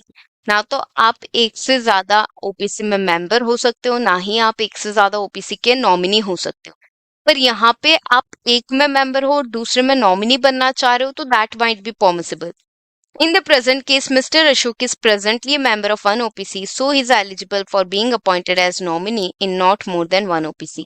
वो nominee तो यहाँ पे बन सकते हैं। तो ये आ गए आपके three conclusions, three part of the conclusion. आप इस तरह से भी आंसर प्रेजेंट कर सकते हो या पूरे आप प्रोविजंस एक साथ कंबाइन करके फैक्ट्स ऑफ द केस और उसके बाद कंक्लूजन में दो पार्ट लिख सकते हैं, first part and second part. First part में आ जाएगा नॉमिनी में withdraw the consent, second part में आ जाएंगे आपके तीनों कंक्लूजन्स, कंक्लूजन 1, कंक्लूजन 2, कंक्लूजन 3, जहां पे आप फर्स्ट वाला लिख देंगे कि वो माइनर है इसलिए नहीं बन सकता, सेकेंड वाले में लिख देंगे कि रेसिडेंट हो या ना हो, she is eligible because she is Indian citizen and natural person, and third वाले में लिख देंगे कि because he is a member in another OPC hence he is permitted to be a nominee in one OPC. वो nominee तो बन सकता है but can't be a member in another OPC. So that is how we are supposed to present our answer. I hope you understood this question well. I hope you understood the presentation well. अच्छे से समझ आया आपको. Stay tuned. We will be discussing more questions soon.